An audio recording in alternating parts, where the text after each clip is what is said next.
moderator. We have another beautiful girl here. She's the foreign editors for the TNN 24 channels, which is news channels. Kun Tanchanok Jongyot Ying.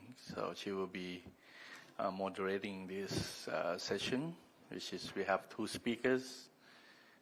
One is from Malaysia, is Chai Ting Ting from Malaysia, Guinea, and Kun Ravi Tawantarong, who has a lot of experience in many media outlets in Thailand, so he can represent the Thai online media. So he's also now the president of the Sonpi. So I give the floor to Kun Tanchanok, who may start. Thank you. Thank you very much, Kun Chavarong.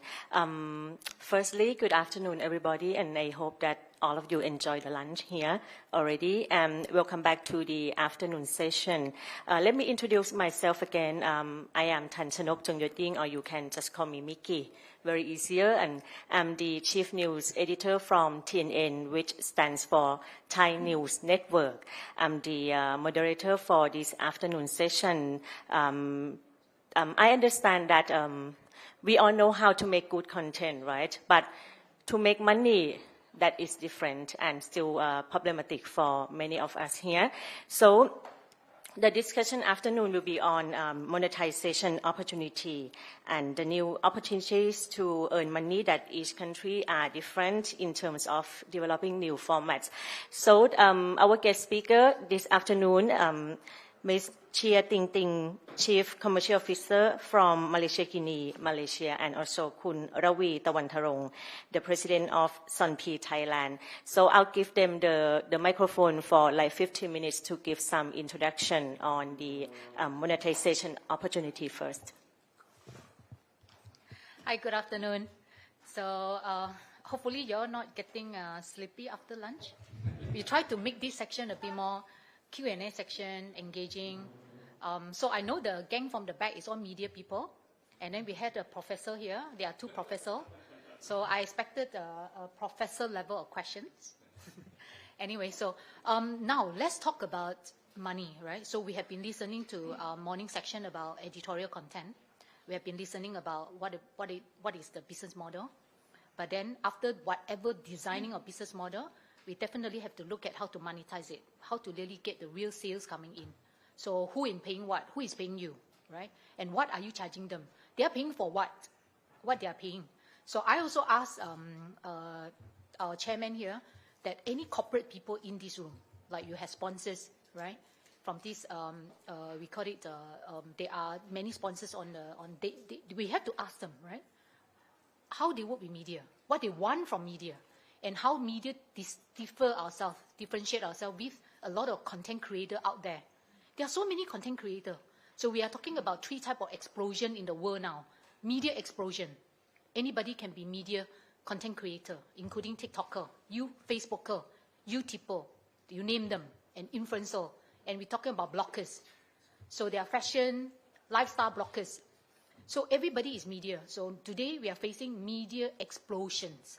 You're talking about billboard. You're talking about walk into a shopping mall. All information come to you. You open your laptop. You open your handphone. You switch on your TV. Anybody, every platform that your eyes is on is about content creator. Information feeding to your eye, to your mind, right? So number two, you're talking about product explosion. Product. The same product. There are so many competitors, which is the corporate people, right? Whoever own airline, whoever running this hotel, talk about whoever doing supermarket businesses, chains retail, right? You got Lazada, you got Shopee, So then you got talk about logistic. There are so many, Lala Move, Grab Car, you name them, right? So, and then you're talking about product explosion. So means what? Our readers, they have many choices. Consumer have many choices. Who do they choose? So they are now today, it's not about they're about choosing. They're not about buying things. They're about doing a lot of online research, right? So what I mean here is talk about product explosion. There are many product, many competitors. You talk about media explosion. There are many platform channel, many media organizations. And then third one, you're talking about advertising explosion. Do you tell me you play games, you don't see ads? You go to YouTube, do you see ads? You go to Facebook, do you see ads? It's not about just media content and information, but advertising is everywhere in your life, right? So there are three types of explosion we are talking about. So everything is about competition and is about positioning, right?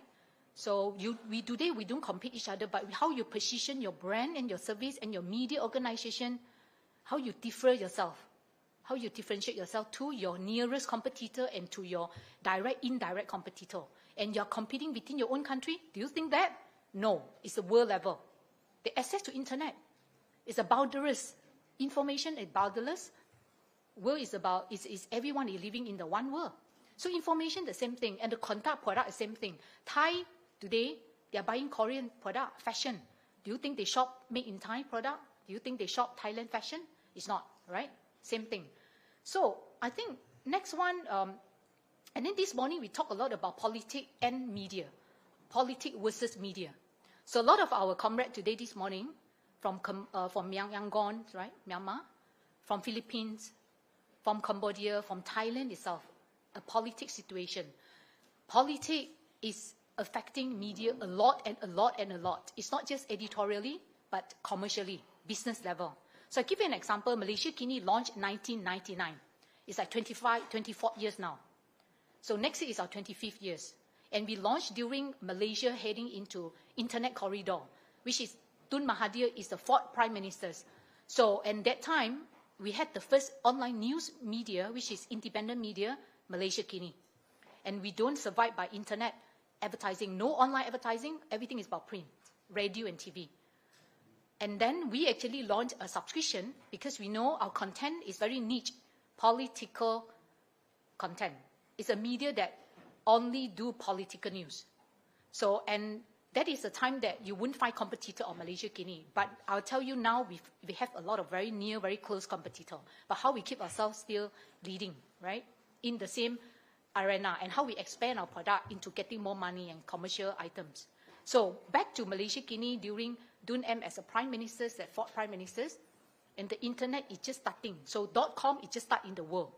Then Malaysia Kini born. But then after 3 years, we cannot get online advertisement. Google not launched advertisement yet. No Google ad yet. 1999, 2000 years. Only 2001, 2001, 2002, then you saw Google group form in the world. And you start getting advertisement in Asia country. So then we're only having a bit of online advertising. But the private sector's corporate is not spending ad yet.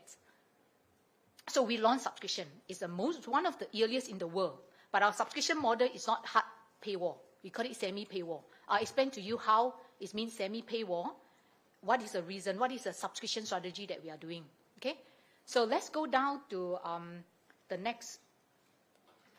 So just overview that I mentioned, whatever, but you're looking at the media market now is globally.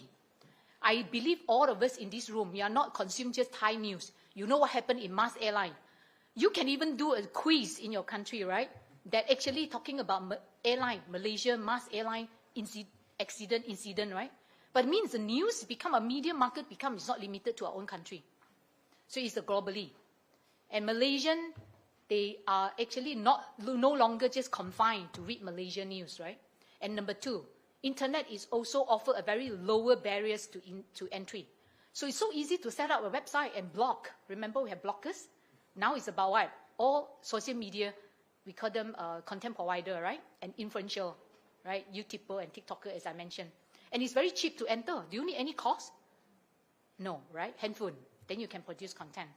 So third, media is very much more engaging. Why we need interactive content? Why we need gamification content? Why we need data journalism? Why we need investigative journalism? Then we are talking about why we need visualizing content, right? So why we need AI? Why you need chat? Why we need metaverse event? Metaverse level of producing content in metaverse. How people actually engage immersively in metaverse is not just stop and online. It's talking about different world, meta world, right? So how you do journalism in metaverse platform? Okay, so and then you talk about brand. So the corporate clients, advertisers, are you paying you online ads? Are they paying you? Your traffic is low. You are not number one yet in your country, right? Your reach is not even 30-20% of your population. Can you survive based on traffic? The cost per impression, 1,000 impression, Google Ad, how much they paid you? You talk about Facebook and YouTube, how much they paid you? Can you enough to pay for your staff? Might not, right? So means what? The brand who are paying you, they come to pay you dollar and ringgit. Do you think they want impression? They are no. They are no longer actually come to media to buy online ads, to just convey message. No, they go to so many other platforms, not just social media. They go billboard, they go email blasting, email directing, right? And they basically, the brand now invest what heavily is no more. They wanted to build a direct relationship with advertisers, their potential customer. So they come to media. What is the end goal of the campaign that they are doing on your site? They want to get their potential customer from your readers. Who is your readers? Are they my potential customer? Can you get them for me? They pay you for that. So what they are paying? They are paying for you to create communication message and for you to publish on your platforms, either your Facebook, social media, or your website, or your app, anywhere, or via your event, what they want. Whoever that you can get for them is their potential customer and their contact database. So what is the real commercial item that advertisers is paying you today, or politician is paying you, government is paying you to run ad? What exactly they're paying? They're not paying you to get impression, traffic, page view, no. They're paying you to get lead. We call it potential customer contact database. So how many potential customer you have for Bangkok Bank and your Thai airline, the auntie airline that someone told me. So that is what they are paying you. They're paying for your communication. They're not paying for your advertising. Okay, so I have a few examples to share later. So, and then we're looking at the marketing service. What budget that they're shifting, right, from marketing and communication? They want to find potential customer from your website. That is the conclusion of it. Okay, in terms of advertising, they shift already. Okay, the next one. So, as a media organization, my first line is they need media. What they need from us, they need media to consider to venturing into the realm of reputation management, communication advisory, customer engagement, training and public education. You do a lot of event. Kata Tata mentioned, right? And also I think our friend from Laos and from Cambodia. So you're doing on-ground event, right? It's about public education. So the attendees is your readers. You get your readers to attend. You let them to engage with the brand, or you custom-make the topic. You get the brand have a commercial slot. Whatever engagement via event with your readers, who is the potential customer, that is the item that they're paying for you. For whatever media services, for whatever communication advisory that you can give them. So customer engagement, everything is nothing about advertising. If you look at the red color one, about reputation management, they want special media interview to my CEO to talk about my ESG topic, to talk about sustainability plan. So they want media exclusive interview, right? So this is called reputation management. They want your public relationship services. It's again, you won't see advertising word in here. Okay, then they come to Malaysia Kini, a business team. So number one, they ask positioning, communication before they advertise with you. So advertising is a lot of network providing. Tapola, provide content blasting out, right? You got Outbrain, also have and you have all the network, programmatic Google Ad. So they don't come to Malaysia business team, right? Come to my team and say, I want to buy online ad. No, they are buying Google Ad themselves.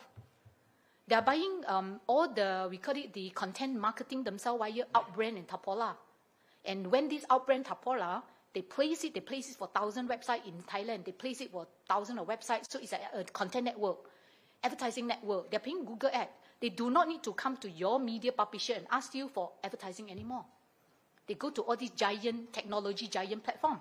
They're using that network already. So what they come to us is about all this yellow color thing, the two key points. We call it media advisory. They need you to advise them how to do media communications. So one, they will ask you how to positioning it correctly for my brand. So now you got Lala Move and Grab car. You got Food Panda versus Grab Food. If you running good Food Panda campaign, how you help them to have a communication strategy. We have this Professor Pansa here. She is leading in strategy communication. We have been hearing a lot about strategic communication.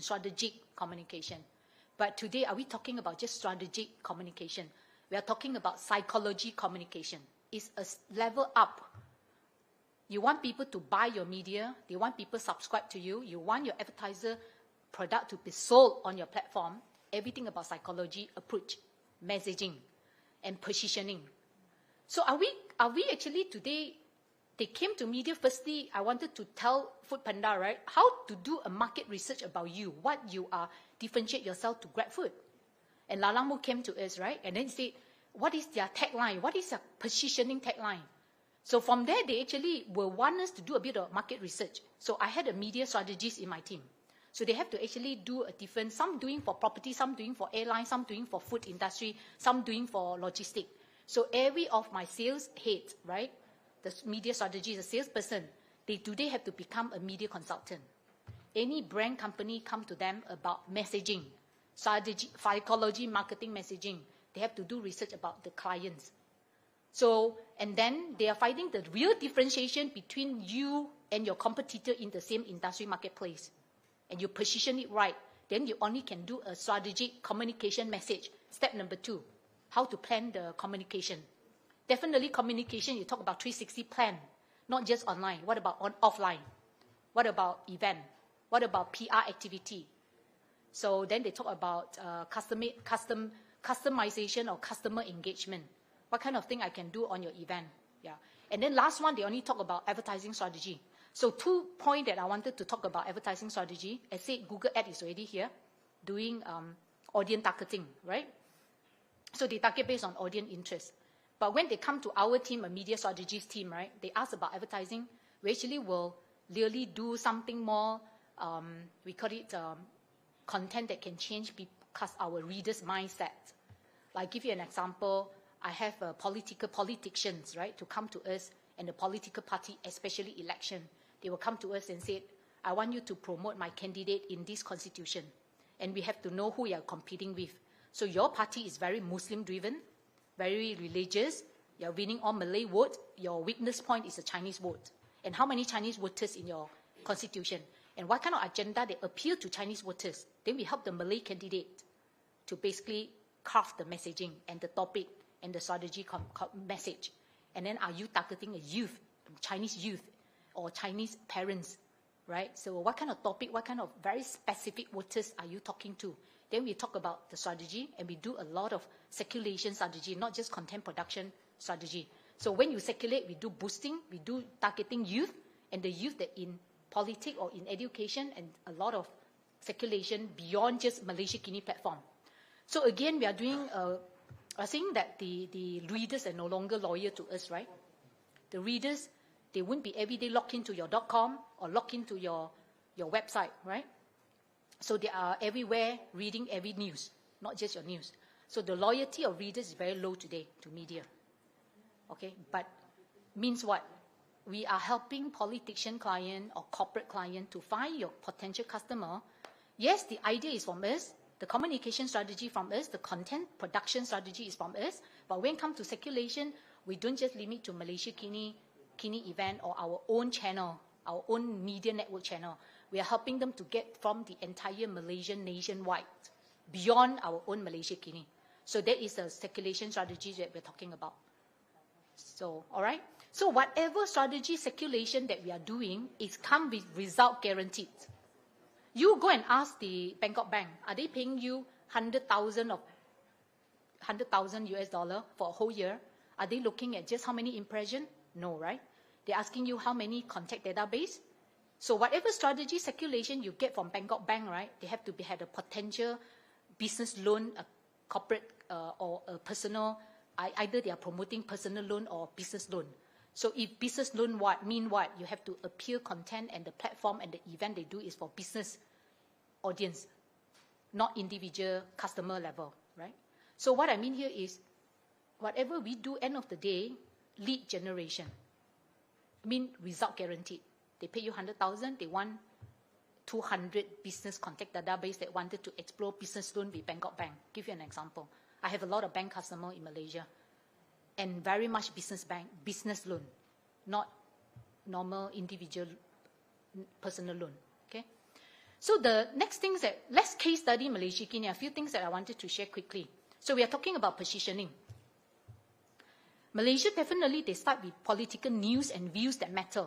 But until today, we remain it because we are #1 political news provider in Malaysia now. We have competitor, yes. But we are still, in terms of traffic, we still rank top 1, right? And our USP is we are 4 languages website, called languages. We have English, Bahasa Malaysia, Chinese, which is Mandarin, and also Tamil. So our main traffic is Bahasa Malaysia because it's non-subscription. English and Chinese is subscription, but half paywall, semi-paywall, right? So there's also a psychology behind it. Why Bahasa Malaysia, we keep it for free? You no need to subscribe and log in. That make Malaysia Kini #1 traffic, #1 website, okay? So our position, since day one, our position will never change because we already top. If you already top your industry, don't change your position. But every position that you set here got pro and con, right or not? So our con is, many people not there to advertise, especially private. They are not like to advertise on political, related to political or any politician. Because in Malaysia, politics also quite unstable at the beginning, right? Until now, Anwar is form a unity government, also a coalition, right? Just like Thailand trying to form a different type of coalition, right? So it's happened in the world. The politics were getting no longer one regime can actually rule the government, form a government now. I think everybody trying to have a different coalition and to form a majority government. So what I mean here is, when we are political, 100% or 99% is political news. A lot of advertisers skeptical, very scared to advertise on Malaysia Kini. That is the con of it, even though your position is very strong. So, and then, what actually people pay us for, right, is investigative journalism. They paid for subscription, right? We earn from subscription. And then now we are talking about data journalism, which is Kini News Lab, the interactive content. So our data journalism with technology, later I have an example to share. And then we talk about AI content and metaverse event. We had a metaverse event already, and we already have advertisement in the metaverse. So I can share a quick later. Okay, challenge number 2. Viewability, time span, definitely drop. And we talk about loyalty drop, right? Definitely people land on your website. They only look at the top screen. Do you think they scroll down? They are not. They look at top screen. They look at top story. They click on the top story. They go off. Mean they don't even go down to, they don't even scroll down. We call it top fold, mean only one screen. If they don't go to below, do you think they see ad? Do you think they see your branded content? They don't even click my branded content. So that is the challenge of it. So the time span, the viewability, everything drop. So it's actually, it will cause your advertisement drop income, it will cause the subscription income drop, everything drop. Okay? What we do is, we actually launch something called cover story because my branded content doesn't drive readership for my advertisers. So then what we do is cover story. Also, I'm talking about public relationship management, the advertiser one, right? So then we had a special interview. And when we talk about cover story, we're actually talking about to make the whole thing come up on the homepage. No one will miss it. In this case, every click to the article read, I charge the advertisers. We are not only charging it for content writing, video interview, the content production, we charge them 10,000, but the circulation, every click to your article, I charge you. So I have double charges here. So then you can earn more. But because of viewability drop, no one can even click my branded content. I cannot circulate for free, right? I'm sure I need my readers to somehow look at it and click on it, then I earn the cost per click, right, from my advertisers. So therefore, we launched this one. And this is also back to just now I mentioned, they need media for what? They need media for reputation management. Okay? So that is the whole things that we are doing. The third one, subscription. Malaysia Kini Challenge subscription is getting older generation. So mean young people is not subscribed to us. Mean young people now, they are not interested in politics. Even Malaysia government lowered the voting age to 18 years old, from 21 to 18. How young Thai people can vote? 18, right? Malaysia just approved it last year. So we had our GE 15 last year general election that the many first-time voters, they can vote. But you think these people, they know who to vote? You think they know politics? They know who is Pita? They know who is this Pure Thai? They can differentiate. They know senatorship. They know a member of parliament. They cannot differentiate. They doesn't know it. So mean what? They are not interested in politics. And Malaysia, Guinea wouldn't have any young people subscribe to us. So that is a very big challenge for us because we are niche media. We are not multiple content media. But how do we leverage on it? So firstly, we're looking at the entire media market, right? Firstly, I have to solve one problem first before I'm solving the subscription income. I want to increase the interest of young people to love politics and concern about politics, right or not? So who is my primary target subscribers is the young people. And firstly, I have to solve is to create the market for politics market, which is I really have to make sure they interest in politics first. So what I do is I have to do a youth parliamentary debate, and we do a 10 policy debate. We get the young people to participate in with the member of parliament. We wanted to increase their political literacy and interest first. We don't talk about subscribe to MKini first. When you get these young people to participate in the metaverse virtual parliament, they make it so fun, right? 3D avatar. And when they debate, their real pictures will be displayed in the metaverse in the world. But their avatar is the one that debating it. So when they debate in avatar format, and they feel it very interesting, very fun, right? But when you talk about they feel fun, right, is where they will basically love politics. Because they are championing the political topic, and they are debating it together with the member of parliament. And also deputy minister will be here, right? And then we ask them to champion a policy. We had a Data Private Policy Act. And the next 2 weeks later, we are talking about a policy to approve cannabis use in Malaysia, in medical, in next 2 weeks. Also in metaverse, all right? So young people, they will feel like, hey, I bring them to concern about politics, to help government to listen to them. What these people talk about cannabis, do you think they can accept cannabis? Do you think they contribute their opinion about Data Protection Act? They contribute their opinion about Climate Change Act, amendment of Act in Malaysia in July in Parliament. So when I bring the youth people and organize all this and make it in metaverse, make them interested about it, and then I had a pool of them that love politics and they might be future or member of Parliament Malaysia, right? So I'm cultivating a future politician for Malaysia, one-year event. But then end of the day, they will follow Malaysia Guinea and they will subscribe to Malaysia Guinea, right? Lifetime. So that is how I benefit back to my subscription business. Okay? And then continue for point number 4, right? Talking about sponsored and partnership content. So we are no longer doing just a branded video, a branded article. We are doing a lot about interactive content and gamification content, a quiz that I did a quiz for Enlin, right? Enlin sponsored a quiz, talk about mobility because it had been after lockdown, right? A lot of people start jogging, running, gardening, exercising. So they sponsored the quiz and we asked people 10 questions how to make that your active mobility. And then if they win all 10 questions, you get a product from Enlin, you get voucher from Enlin, and you get Malaysia Guinea subscription for free.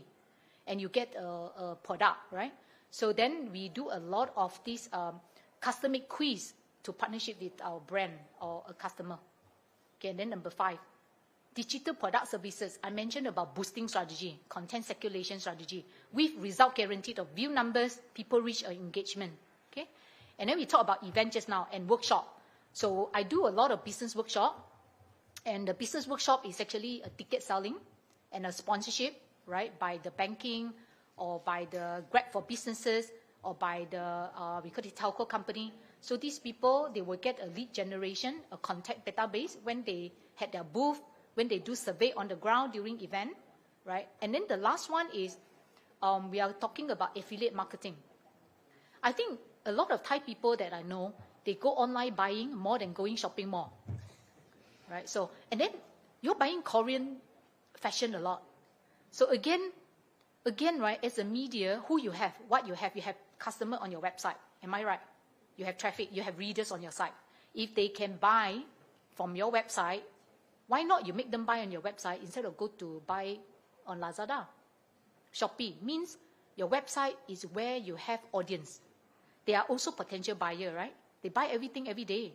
Just that where they buy only. They buy from any platform. The platform get the affiliate marketing referral fee, right? If they buy from your media site, and then you get the referral fee. So there are a few very good successful example, like Amazon, Associate, and a few maybe, Malaysia Kini have not really go into this field yet, but a lot of people talking about e-commerce on media, how media and e-commerce combine. Another potential business revenue stream possible. Okay, so we have been doing all this. So one of the example that I wanted to share is the water one, right? So we talk about, just now about visualizing content. We talk a lot about investigation journalism. So I want to talk about tag data content. So this is interactive content. And then when this one we built for one of the Malaysia government agency, that IWK Indah Water Consortium. Their consortium, which is they manage the sewerage services in the whole entire Malaysia. So we scroll down and then we ask people, do you know, this is something like a gamification kind of content. So we ask people, do you know that how much Malaysians use water compared to other countries, Singapore, Thailand? Thailand is quite low. Your people use very little water. So the water saving is very good. So Malaysia, Thailand is the lowest, right? You see Taiwan use a lot of water. So here you put it in, then we show you, right? Malaysia is actually ranked who use quite a lot. So yeah, the green color, your answer on top, the green color is the correct answer. Okay, let's go down. Then we ask you continue. And then we ask you, where do you stay, right? You click your state. If you are staying in Sabah, then you know your state is actually using a lot of water, which is the red color one, using the most of the water. Then we tell people, the first part of the education, right? Yeah, Arapin, I think, Arapin, you can continue, scroll down. So this actually, we are telling people that IWK, which is the client paid for us, they are 3D job. They are providing 30 dangerous and difficult job, right? And then after that, we continue telling people the history, a bit of like history and what is the key message of IWK. And then we ask people, do you know how much it costs us to treat the water after the water that they use in toilet, you flush toilet bowl, where is the water gone, right? Who treat them before they go back to our soil, to our river, to go to the sea? And how much it costs you to treat the water, and you put in your answers, and it give you the right answer. So it's about educating content, right? We educate you, reviewing the answers, right? You answer yourself. And then how much you are paying. The government, how much government subsidize this company to treat water for Malaysia? And then we give you a bit of history. The budget from government, the subsidy is getting lower year by year, right? Then we ask people, do you know how much you pay every month? We're paying, it's only $8 a month, ringgit, 8 ringgit a month. And then we ask people to sustain IWK, are you willing to pay? And the 8 ringgit will never change in 25 years. And then if you say yes, and then we ask you, how much do you willing to pay now to this IWK? And then we'll ask you to key in your information. Female, while you own your house, Rapin, which private or self-employed, okay? And then your email address. When you click submit, all this data go to our clients, IWK, Indah Water Consortium Company. So this is called data they paid, and you get all the data of the readership. What every of the button they put in, they guessing the answers. We know how well you know about the case of IWK. And then whether you have so much empathy, you know they have facing so much a problem, if you support sustainability of IWK, and how much you're willing to pay now. And this, we get Malaysian, like a survey kind of content, right? But it's a lot about data journalism, yeah? And it's very interacting. But what important commercial item I'm selling to them? They definitely paid me X amount of money to produce this content. They're giving X, they want us to deliver Y survey for Malaysian, right? And this survey, right, sample size, they're using it to propose to Ministry of Finance to get approval for them to raise the price in Malaysia because they never raised 25 years. So this is the example case, okay? So I'm going back to the tag. I think just one last slide that I want to share.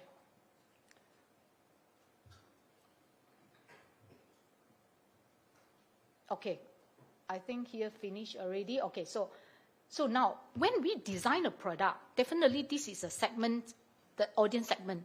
So Malaysia Kini top 1 website, we have about 5 million of unique visitors per month, but we are talking about 50 million of traffic. So there are 5 million unique visitors.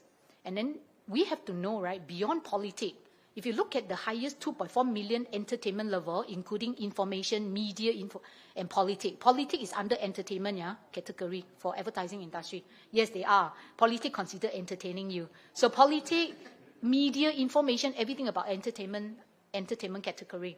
Then you talk about business and finance and health and sport.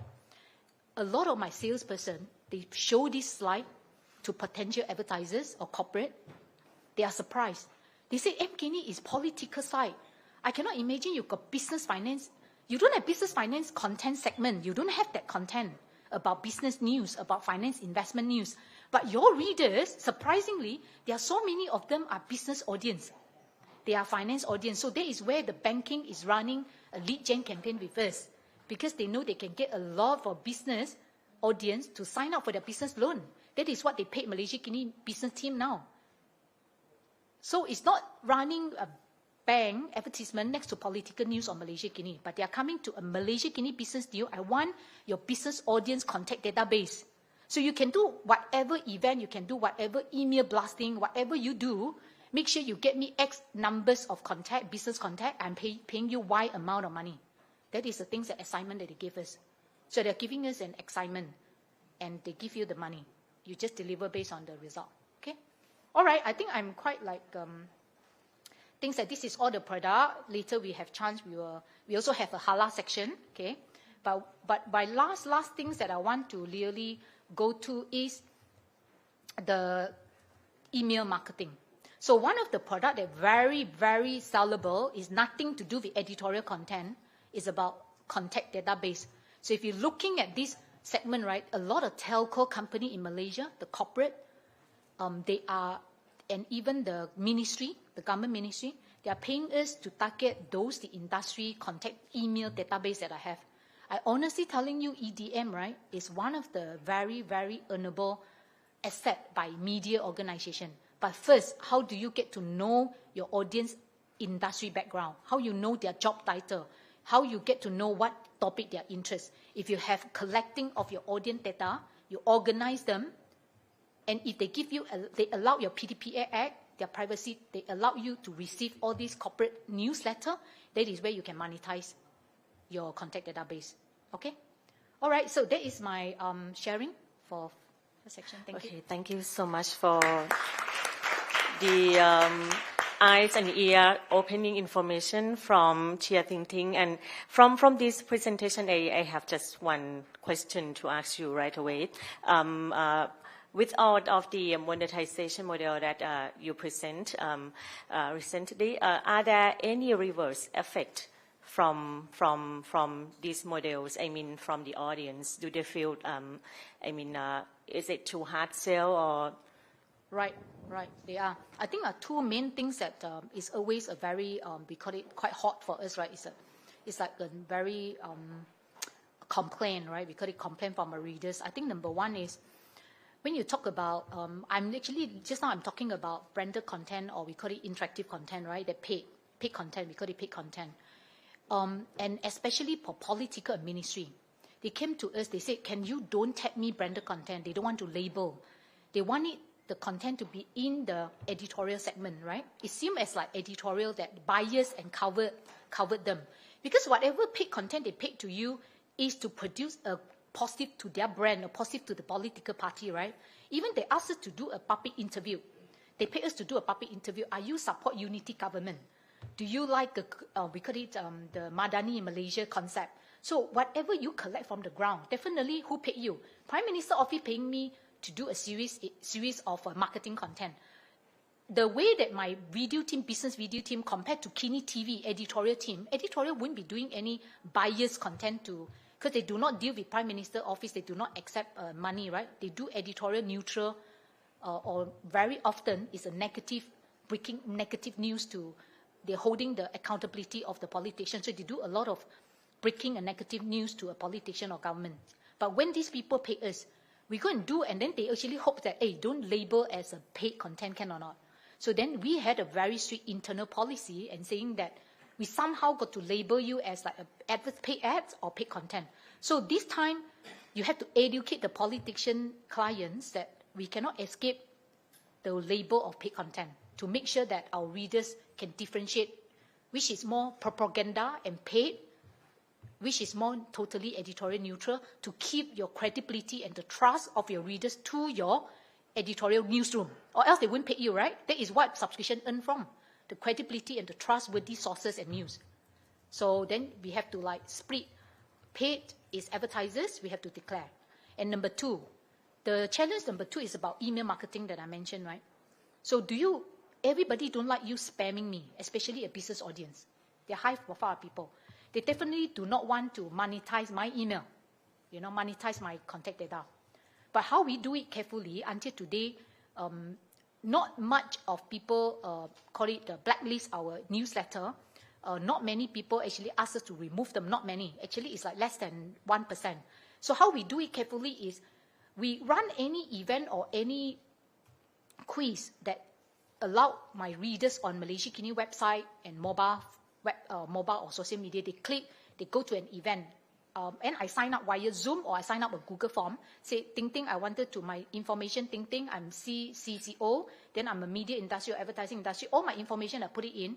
And then I will actually give a PDPA act. I ask people, do you allow us to receive a corporate newsletter that interests you, right? Or do you allow us to share your email to any specific banking or X company, Y company? If they think yes, then only I will give it to like my bank customer. So I make sure I don't violate a PDPA Act, Personal Data Protection Act. So these two, if you manage well, labeling, you stand firm to your advertisers and political or whoever advertises. Another one, if you ask PDPA Act, your personal approval, and you don't really spam them the whatever topic and content email that not interest to them or not relevant. If anything not relevant, they will quit and reply, say, can you remove me from your email database? Then your EDM database will getting lower, reduced. You manage these two, relationship management, we call it. If you manage well, you will get all businesses and you don't violate it to any, you won't have any unhappiness client or whatever, So these two is still the challenge, yeah. All right, thank you. We'll come back later because we still have like a set of questions. So now let's give the mic to Mr. Ravi. Thank you, Khun Thanchanok. Thank you, Khun Ting Ting, about your subscription model that I think every media in the world, in global, need this security thing that if we have a subscription model, we will have the money every month. We don't have to rely on the Google, Facebook, or someone who rely on like a paid view, something like that. So I'm here today to talking about what happened in the monetizing in Thailand. Also, what kind of segmentation we should go to. I just know that somebody to come up to attend the event. It come from the sales management also, not just only content. Yeah. Okay. Let me see. Firstly, I'm actually not just a president. I've been working with digital media like 20 years. The last position in Nation Group, which that we have 12 media in the group. I'm a vice president who looking after for the digital media and digital covering for monetization. And also I'm a managing director for Spring News Online. And so that I already moved on after the first of this year. And then now I'm running the business. And now I have a company. I'm a co-founding for Opinion Media company that we have two media. One is Modernist. The Modernist is the media for Gen Z only. The Gen Z that they need to know, they need to talking about. So I don't want to do like a mass media. I think that now the people need to find the opinion or the information about what they're looking for and hopeful content. So I'm doing this because I know that the people need to fragmented information, not just the mass information anymore. Another thing, I'm making a media lab in Thailand, as the name is Song Suu. I saw the Google, Facebook, or anything that they have a media lab to innovate a new thing that they came up with, like something like Malaysia, Guinea, like Malaysia, or Singapore, or something like that. I'm trying to do that also. And I think I'm running the digital agency as a, I can say it's not digital anymore. I say that the content agency, because often the client, they have a social media listening. When they know that they have a crisis, they don't know how to survive after crisis. They come to some of the newspaper and ask them to put the news on that. But it actually, the crisis now is not about the press release. It's just about the crisis on the social media, how we can get to know that what exactly happened and how we can drive it into the positive thing. So this kind of thing that I do. So as my opinion, this is my opinion. I think that now the new world of order of the digital changing is already changed after the COVID. We know that content is king. I think everyone know that in the world. We're using platform all the time. We're using like Facebook, Instagram, Twitter, YouTube. Some media say that we can create content to all platforms. Actually, for my idea, it's not anymore. It depends on the data. The data you have. Now we know that someone you have like a Facebook page and follow like 1 million or 10 million, but you don't know that who's in the 10 million actually watch your content. It's now we have to know, if it must have to know, and then you will put on the content to the directly platform to them. We don't know that the 10 million in the Facebook is actually watch your content, or you just open the TikTok, but the TikTok that you give them the content and educated content to them and directly to them. Maybe they have an interactive more than a Facebook million. So for the media, I think that the queen should be data-driven and trusted media. It's not influencer. It's not just the people who try to celebrate like a celebrity. Yeah, and through the direct platform, you will be the hero. Then now, just we know that the Google lets us know about how they're interesting about the ChatGPT or something like that, or AI, or maybe like a open platform. So news in the meantime, like 10 or 20 years, we know that the news is a flash news or something like a fastest news or something like that. But I think that new in that meaning is not anymore. The Google looking for the evergreen content. The evergreen content is, I think, that information. Information, it will be mostly for people who finding a solution by SEO searching in Google. As I mentioned that the people know what exactly happened, what, where, when, why, how in the social media. It's not just our company, but the people will search after that in the media. Let's say like a user journey. I wrote that when I was in the Google and YouTube in US last year. So the journey is the first people grab the people interest, the quick grab and cash up in social media first. even TikTok, Facebook, Twitter, or something like that. They don't want to know that who telling that news. That exactly they don't want to know. They can know the news from the celebrity, from the KOL, or something like the people who fan already telling the news.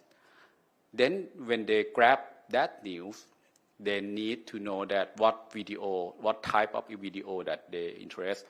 The thumbnail should be great, headline that should be the best for them, impact them. Then if they interest, they will searching in the Google, YouTube, and TikTok. That means what we should do. The people like us who making the news in the media have to do like a SEO website scoring would be better. And then when they show up in the SEO in the Google, the thing that when the people need to select us, they select about what the media give us, what the people telling us, and who the influencer that telling me that about trust. So what kind of people that want to watch the content on the news in this era? I think that the impact to me, how this impact to me, that firstly, as I said before, I said that if something like an earthquake happening in, let me say like Russia, we just quick look and know that what happened. But if that happened in Thailand now, so that impact to us. So and we need to know more, like a fast update, deep down where they're happening, and then side story. We want to know that how we can survive. It's side story related. It should be the thing that important to. One other thing is all the content should be hopeful. Now, like Gen Z, Gen Y, Gen X, they're looking for hopefully content. What they make them better, like better for the money, better for security in the company, make them know that how we rise up our child, something like that. Everything that when they're fighting, they will choose from the trusted media or the people who trust. That's the thing. So now in Thailand also in the global they have people like Gen Z. Gen Z is 30% of the world population. They're looking for 4 types of content. Firstly, in about the global warming, what they can be, what they can do, what they can looking for hopeful thing in the 10 years, 5 years, or 20 years. And 2, they're looking for the what they use their money for every day, for every month, for years. And the harassment is another thing that the Gen Z looking for. And the biggest thing is about the help, but not physical help, it's mental help. That's 4 kind of content that like evergreen content that people are looking for. So now we know that I think every country, everybody know that Facebook time spending when they're watching the video that's quite descending. The people watching just 3 second view and now they left and going find more something. So I have like a theory of something. I have a new S-curve, like everyone say that, like Ting say that, how we can find new of the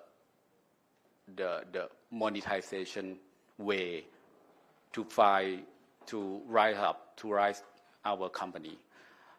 We know that firstly, in 5 years ago, digital transformation is everything that people and company do. And then we're using social media to boost up.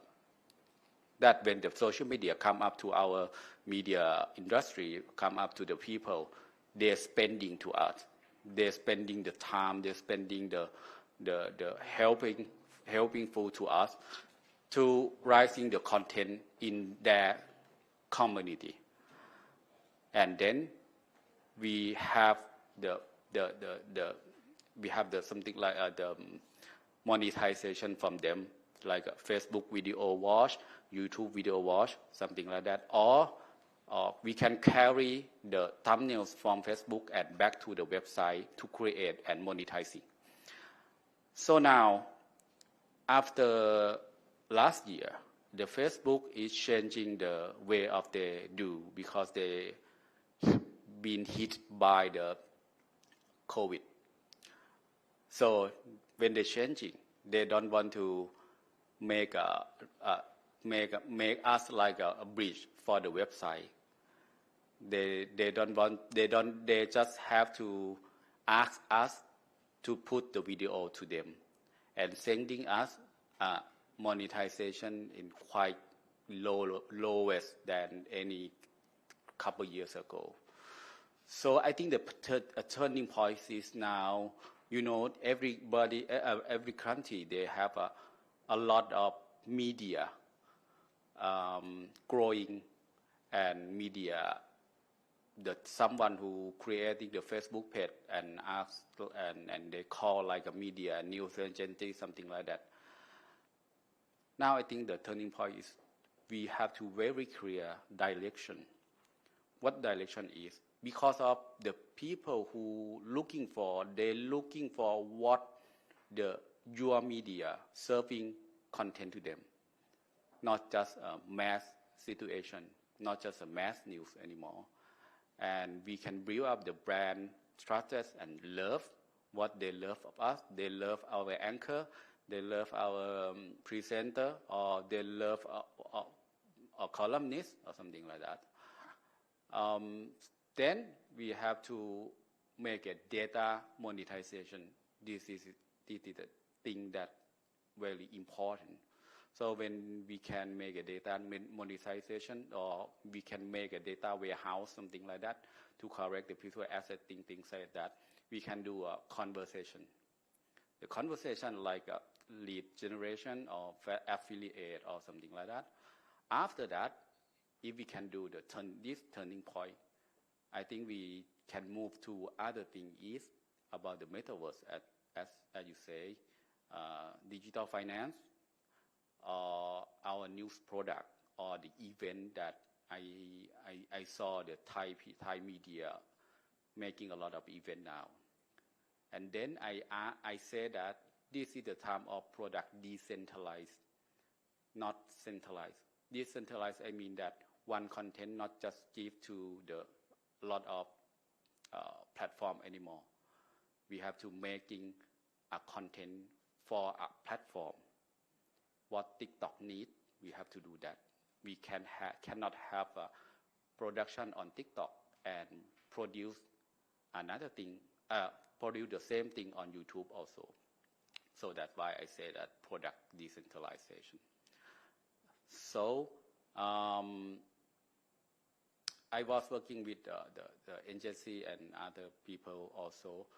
It's time to convert for sale or for somebody. It's time to convert. How we convert that? We know that we have user UIP. We know how many UIP a day, as everyone said that the people who watching us, the user should be converted to subscriber. Because the user and viewer is different. Viewer is the people who just come up and go by and just watching the first 3 minutes and 1 minute and go to the next slide, something like that.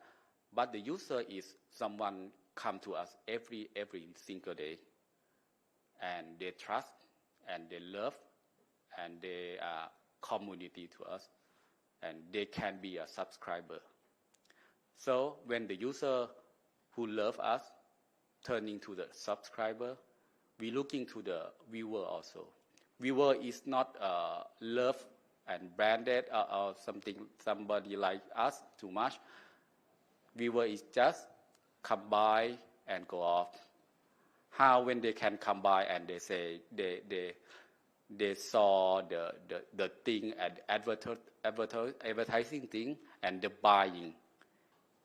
And we have a card in the website, like things said, how we can change them. So Customer is like agency or the product who buying the media. How we can change them to the partner? Is customer, if we say customer, it's just like the people who buy the space in the media. But if we can change the who buy, change the buyer who buying space, change to the partner who can make the new thing together, we can have more budget from them. So how we convert them? 4 things I think that should be there. The trusted is the first. Branded, how we can brand them together. The technology that we saw, the technology is go so far every day. And the community. A couple of years we try to driving the community on the platform a lot, but we don't know when we driving it. We have a million or 10 million community, but we don't know who's in community exactly. So I think that we should be like a divide in the group of community who interest politics, who interest the digital IT gadget, who interest in lifestyle, something like that. So I say that user customer centric. This is a new digital model. So as we know that the mass marketing is not anymore, so the niche marketing is already come through. It's already come like 2 years ago. So the people like advertiser is not spending for everyone. They just spending to the one who can pay back to them. Just like we have a segmentation of behavior, interest, brand level, location, and platform. I say this because as I going out in the morning, I go to another meeting. I asked another meeting that how we can building the TV digital in Thailand in the smart TV. Because now we using the Nielsen to try out the rating, but not exactly the IP. We know just how many people watching. But if we using IP to the smart TV, we can have the behavior, interest, location, and platform what they watching. We know everything, and then it's good for advertiser. As we know that the website I quickly go through this. We know that the keyword, we have to know that the keyword thing that impact to us, impression, viewability, inventory. As everyone said, the people come to the firstly of the front page. They saw, and they saw just the banner at the first, not in the article. So we need to, for the sale, we need to know that CPM, CPC, CPA, CPL. CPL is the thing that we have to go to, and CPA also.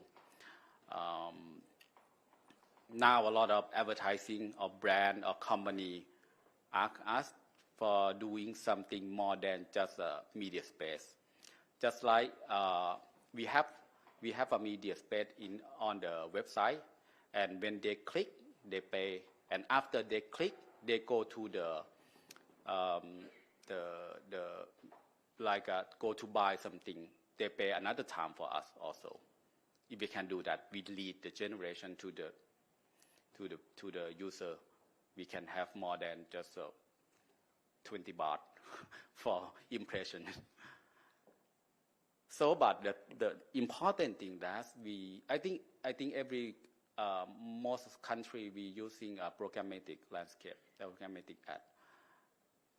That we have to know that the best thing is we have to go directly to the advertiser and ask them to buy us directly. But the thing is now, if we using Google AdSense or Google, everything of Google, YouTube or Facebook, when the advertiser they're spending 100 baht, but they have to proceed this landscape. This landscape, like a DSP, ad server, or behavioral data, will take something from the 100 baht that. And finally, when they come to the media, they give us like a 20 baht. We losing 80% from directly. It should be the best way to direct them. As we see that now Google using programmatic a lot and ask the media to do the programmatic so much. So, but about the programmatic, if you do by yourself, one media cannot holding all the behavior of the people. One media cannot send all the content to the advertising that and show them this is a lot for them to spending for us. So I go to the thing that the Thailand for our Son P, we have premium publisher network. As I said that if I going to buy Daily News for the sports segment, we just have like Daily News maybe ask for maybe talking to the advertiser that we have just 100,000 impression. But if you buy with PPN, I can offer that we have a section, sports section in Daily News, in Thairat, in Siam Sport, in PPTV, in Manager, maybe like 10 media in Thailand. The impression it go to not just 10,000, maybe it's 10 million. And we split and spend from spender together. So a lot of things that I couldn't share for you because we have a time to setting down. So as like inside that the Kun Ting Ting showing up, in Thailand we have news consumer about 8 million to 10 million user daily. Lifestyle is the second thing. Sport is third, and business, travel, auto, tech, and health. Eighth thing that the people spending, user watching, and eighth column that a lot of advertisers try to spend more than 50% of spending a year. So this is what exactly happened now in Thailand. I will show you something. Okay. So I writing down this slide for you guys because if somebody came from the sale of online media, somebody come from the sale of offline media or television. A lot of people ask me that how we can change behavior from offline or TV to the online or website. I ask them that firstly we have to know who the people watching us, maybe the TV or maybe in online website. Firstly, we have to log in. How if we can do the login or something like that, we will know demographic of them. Compared to the TV, we know that which spot, TVC spot, to show in the time of the time of the people watching. Tier 2, user interest. If we know that how they interest, how they watching, how long they're doing, how long they're clicking in the internet, we will know a programmatic or interest that. Same as TV. The people who buy, or advertisers who buy, they buy the program. They not buy all the channel TV. They buy only program. The tier 3 is conversion. If we can do conversion, as everyone know that activity or something, we can have the deep down data like a name, phone call, address. We can guarantee to do advertiser. Just like interview on TV. If we have the program like interview, we will know that who he watching. The tier 4 is subscription. I will skip that because the things talking about this already. If I mention about the shopping TV in Thailand now, they just like subscription, but they pay directly to the shopping shop. This is our thing that I think this is the basically what happened in Thailand now, and I maybe in some country also. If you have any question, so let me know. Thank you so much, Kun Oravi. Since we don't have much time left, I will have some few questions before open for the Q&A. So my question for both of you is regarding your presentation on the audience segmentation. So the question is, do you think that now many media, including in Thailand, because we think of the media segmentation, the audience segmentation, so we spin off so many outlets under the same company. Do you think that this model is the successful model for monetization? I can say the success, but in Thailand it just start. It's not a lot of media in Thailand splitting out, but it just start, and I think we'll be successful in this year and the second year also, because the user will know that what they receive and what you gave us. What about in Malaysia? You mean it's talking about audience segmentation, right? Okay, I think it's actually important for Malaysia Guinea case, right? Because we only have a niche political content. So it's damn hard to sell political content to advertisers, right? And it's so hard to basically to get people to associate with political media. That is the main challenge, and it still exists until today, right? So, but then how we actually manage to still monetize it, commercialize it, is with the additional content.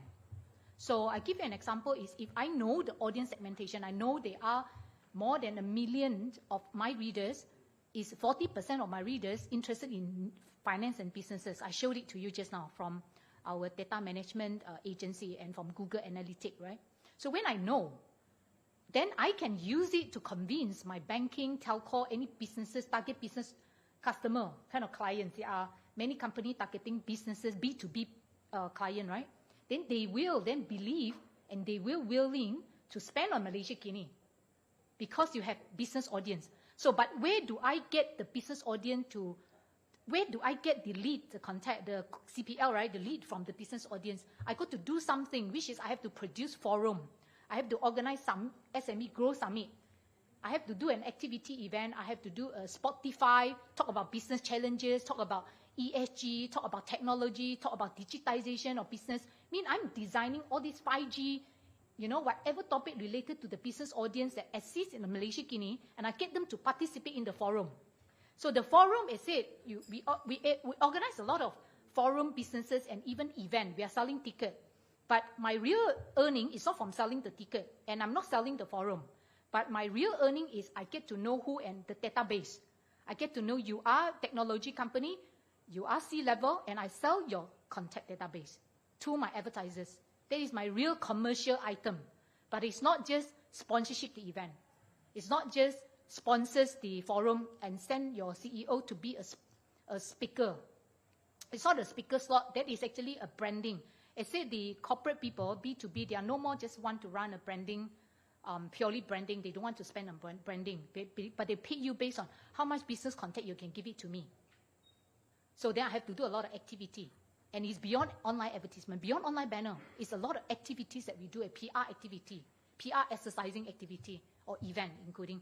So, but when it comes to content extension, so Malaysia Guinea case is like this. If you go to Malaysia Guinea, you look at it, you've got Guinea Halal, you've got halal content, and then you have technology content, top in tech, TOP top in technology content. And then you might looking at, we have also ESG content, we have a lot of business growth content.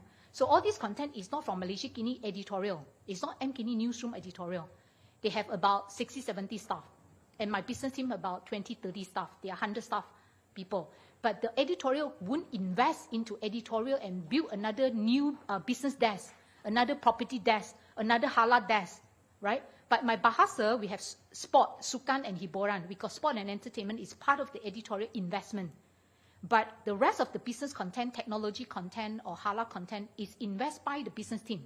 But how my team, I have journalists, I have the newsroom, but my newsroom, the writers and video team, they are actually producing a technology, businesses, halal content. But how I do is, I'm not running editorial room, right? I'm just running a business unit, right? So what I do is, we actually had a partnership with another niche media, like a property saucier, prop saucier, property guru, that kind of a media that provide me their content. They're also small, they're also niche. I have a digital news agent, technology niche publisher. So this technology publisher, they have been there also 15 years. So, but they alone, right, very niche, just technology content. So when they partner with Malaysia Kini, had a technology forum and section, then we can monetize, we can actually do on event for businesses, we can monetize together, but then we have a revenue share model. I mean, I invest no money in content production because I use my others niche media as to build my network of my media content. Because firstly, I know my audience like business and finance and technology. Therefore, I look for a niche publisher, and I don't invest in editorial staff, talent, but I get their content here. Then we all monetize and earn money together with all the exercising of event and PR and get the business content. And then we sell it to the corporate. They pay us. That is a business model of it. So we invest less, but we can earn money from all the content partner, and we all revenue share. So that could be one of the models that easier for us to create a variety of content beyond politics, but then we can earn money for whatever additional content we created via partnership. We can see that you have so many models of monetization, and I think many people here want to know this information as well of how much does online media rely on platform revenue. I mean, maybe how many percentage from all monetization model that you have, and also what platform has the best performing income. You can share this information as well based on your experience. Think first. So I mentioned that we are few products, right, just now. And if you're talking about channel and platform, so just now we are talking about content variety. We're talking about media content network. And we doesn't invest, but we wire partnership to get content. When you have content, you can grow more audience expansion. You expand your audience, either business technology, then more attract corporate advertisers come in. Then you can earn money from whatever that lead, cost per lead, right? That is the model. Number two, you talk about variety of platform and channel. So now platform and channel, we remember before internet explosion that we mentioned is about print, is about TV. Right? So print TV, what happened to print? I think in many countries, a lot of print giants, they have closed down or they reduce downsizing. Malaysia have 122 years old millennial newspaper closed down, 2018 years before COVID. During COVID, we had another Mandarin, 100 years kind of Mandarin newspaper closed down, totally closed down. All now operate online. So I mean from newspaper and TV, then you look at smart TV that mentioned by Ravi, right? So then the smart TV compared to the TV is about copyright issue. You pay smart TV just like Netflix subscription, or one time you pay, right? And then it's about property intellectual. That is the things that the separate things, right? Then you talk about now online media, online website. Okay, online website, we are dealing with no loyalty. No one come into .com, right, where they are. Then you talk about social media. Social media is a new platform. But when you talk about social media, then future, what is it after social media? We earn nothing from social media. We earn nothing much from Google Ads. They are not paying you enough. Then you see why Australia, we got Media Council Australia, work with the government and forcing Google revenue share. Why you got France, Google agreed to pay France revenue share. No longer talk about advertising CPM, paying me, advertising network cost, no. They're talking about revenue share. What that means, they pay you premium. No, not paying you advertisement income. Revenue share is something that, because the media publisher that we're sitting here, we are not producing fake content, right? We are not running fake advertisement, right? So what we are dealing today is, I think, we produce credible content, trustworthy content, right? And then, this is the content that worth us to produce, publish on Facebook and Google, right? Google, people search. Then they should pay us for revenue share, which is subscription actually. Pay me subscription. Right? And then, after this, then you have another big thing that media are dealing now, website. You call it application. And this app is not your own apps. Because no one loyal to download your app and keep it for years. No. Loyalty, forget about it. But he talked about news aggregations. Now, what we are facing now is the app aggregation. One app, you can find 1,000 media there. And this app, what they earn money? They earn their own subscription, but they pay nothing to each media that they put out your news. Mean your news, creditable news, people don't pay you for subscription. They go to aggregation app, one-stop solution app center to consume all the news organization content locally and internationally. So then what is the subscription about? From my subscription head, which is digital editor Sin Hao, right? From her research, what is the penetration rate? What is the maximum for people to pay? So you have 1 million, 10 million of unique visitors. Malaysia, Guinea, guess how many people paid per 1 million? 1%. 99% is not paying us. Since we launched 22 until now 2023, our traffic growth from 1 month 100,000 unique visitors to now 10 million unique visitors monthly, right? From 100,000 to 10 million. You know the percentage remained the same. 1%. 10 years back we launched subscription until now 1%. But we grow our traffic. The numbers is growing, but the percentage is remain. So you think New York Times, how many people, what is our penetration rate for subscription? That people, subscription model, you will reach a maximum, you hard for you to break through one, you know, it's got a we call it a maximum subscription penetration rate. So this rate, New York Times is about, they're talking about 1.5% to 5% maximum. So New York Times can get about 4% to 5%. But for Asia, like Malaysia, Guinea, Asia, you know, Asia not so much willing to pay, you know, compared to others overseas country. Maybe they don't respect independent news. So I think that is also subscription is a max. So there are 1% is max for Asia, but for Europe, US, maybe 4-5%, yes. So then you talk about networking, you talk about platform, Facebook, Google, all this revenue share.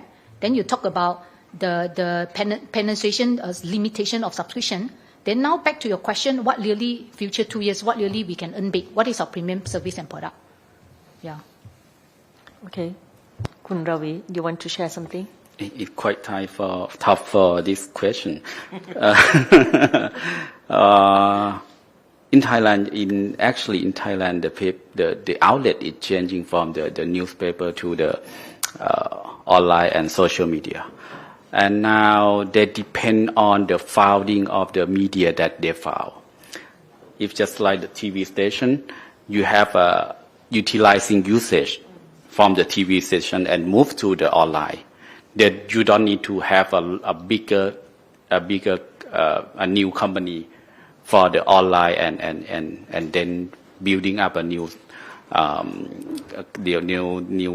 revenue come. On the other hand, we have somebody like they're doing online, like Indonesia, online, pure online, and they recruit a lot of people and to try to have a lot of revenue to come in. So that depends, and I can see that the revenue from social media is descending 80 or 90%. In a couple of years, I think mostly in this room see that. So we have to survive by to be a partner with the advertiser. It would be better. We can do a partner like not just a media space selling. We can do event. We can do subscription based. We can do like lead generation or something like that, which advertiser. So after this year, I think we cannot rely on platform anymore. And the platform is not just we cannot rely on. They're taking us a lot of things that I think everyone sees it. When we push up YouTube video in the YouTube platform, they took out music licensing from us also. So that's a lot of problem happen from the platform that we cannot control. So if you're going to do the media this year, we have to connect to the right direct advertiser. It would be better. All right. Just open stage for the audience. Anyone have some questions? Please. Okay. Let me ask some question. Things. I'm not from 77 crowded, and so actually for Thailand website we do the segmentation for a while, and I believe that the many publisher here we have the data segmentation already, but the problem that we found that how to increase the pricing from the advertising agency in terms of the publisher, right? We are the seller, but in terms of the buyer, we do. I think many publishers here do the best thing for the buyer, right? Because we provide them the data, the segmentation already. They know who is a reader of our website, right? And they can advertising by segmentation already. They should pay more, right? But in terms of the buyer or in terms of the advertising agency, they still try to decrease the price, right? This is not fair for publisher here, right? I'm not sure that in Malaysia market, I saw your campaign is a politicians campaign, right? And I found that is no problem for the teenager here to interesting the politicians news, right? We have some group that we call Three Fingers, which is bigger than the teenager in Malaysian for sure, right? But for the FMCG here, they say that we don't want to involve with the political campaign. And I mean, especially the global ban, right? Whenever we propose to the advertising agency, the advertising agency will deny us, right? I'm not sure this. Could you share us how to make the money from your campaign? I want to ask you back one question. The audience segmentation from your website, so you are offering them to running online banner ad to target to their audience that they are the audience segment, right? Yes. So, and again, we are not selling advertisement, online ad. We are not selling online banner. So they are not buying. Yes, you are right. Because they do not need to buy with you directly. They go to buy with Google, go to your website. Yes. And not just your website. They're going to 10 Thailand website and they're buying with Google to target specific audience segment. Yes. That's why you won't sell. They won't come and buy with you only. They buy with Google already. Yes. Or they're buying in the data network already. The network that combine all media from Thailand, the online, they sell it to target this. Like example, they target housewife. Let's say Lotus, supermarket, retail. They target housewife. And they go to 1,000 website that's just looking at women readers and age 30 to 50 years old. So they don't buy with you single website, no longer buy single website. So it won't sell. But what we really sell, you mentioned two things, right? One is political use. I think the problem that you said is they won't buy single website. Correct. They buy Single website. They will buy via the advertising agency, which is sometimes the publisher here no choice to choose the campaign. Okay. And sometimes we would like to say this agency is very suck. Right? Yeah. Honestly, for Malaysia Kini K, this problem we have faced it 5 years back. We are no longer talking about this because this is already there 5 years back questions, right? Not the current question. But what we do it these 5 years is we are going straight to the clients, right? We are going straight to the client and say, I will give you the contact. I'm not giving you the impression. Banner ad is about impression. How many housewife impression you can give me? But it's not. I'm giving you where are they living, and are they chatting thing? 40 years old? Is it single? Is it got kids? So I'm giving you the contact database. But how I do it? I charge them for organizing event with Lotus, right? And organizing event with youth, right? So I'm giving you an example, right? Malaysia Timber Council, timber and palm oil, right? And they've been accused for deforestation, right? And they sponsors my youth parliament debate on climate change Act amendment in July in Parliament, and the 100 youth will be in the Parliament and debate, and the Timber Council, Palm Oil Council, this is my main sponsors for the event. So how they involve? I get them, they paid me 100,000, right? So then I get them to actually talking to these 100 youth 2 weeks before the event and tell them how your commitment into plantation, like how you actually basically to protect forests, right, and forest reserve, how you help government and help Malaysia to maintain 50% of forest reservation. So means they had a chance to put their message to the debaters or youth to present it during parliament sitting. This is talking about engagement. They paid me 100,000 for engage with youth via my event and talking about Climate Change Amendment Act. This is what we sell, and premium price. Did you talk with mostly you talk with direct client, yes. I honestly telling you. It's like Louis says, right? Yeah, agency is dying. On media, you want to survive yourself is you bring your service and premium service and engagement format to go to the brand and ask them to invest with you directly, cut off the agency. I am doing agency work. I am doing agency work for Malaysia Kini and Kini TV, the group. So I'm doing the media consultation. No more rely on advertising agency to sell you, because advertising agency won't sell you if you are not top one website in your country. Okay? So that is how we sell. You see, politics won't sell, but event selling. Content won't sell, but event selling. Okay, thank you. Corporate still coming in. Customization services. Custom-made a service and price them premium price. That is what we are earning. Thank you. Any other question? Okay, I'm John from the Bangkok Post.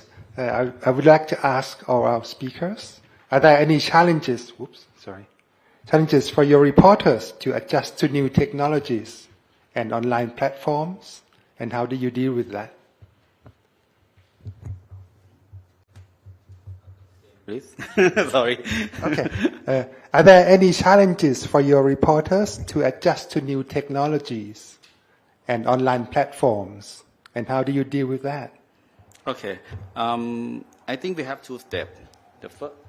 Firstly, a couple years ago, when I was working in the big company, I said that every media have to have a media innovation manager, or platform manager, specifying, because of we cannot have a journalist to deal with the platform directly.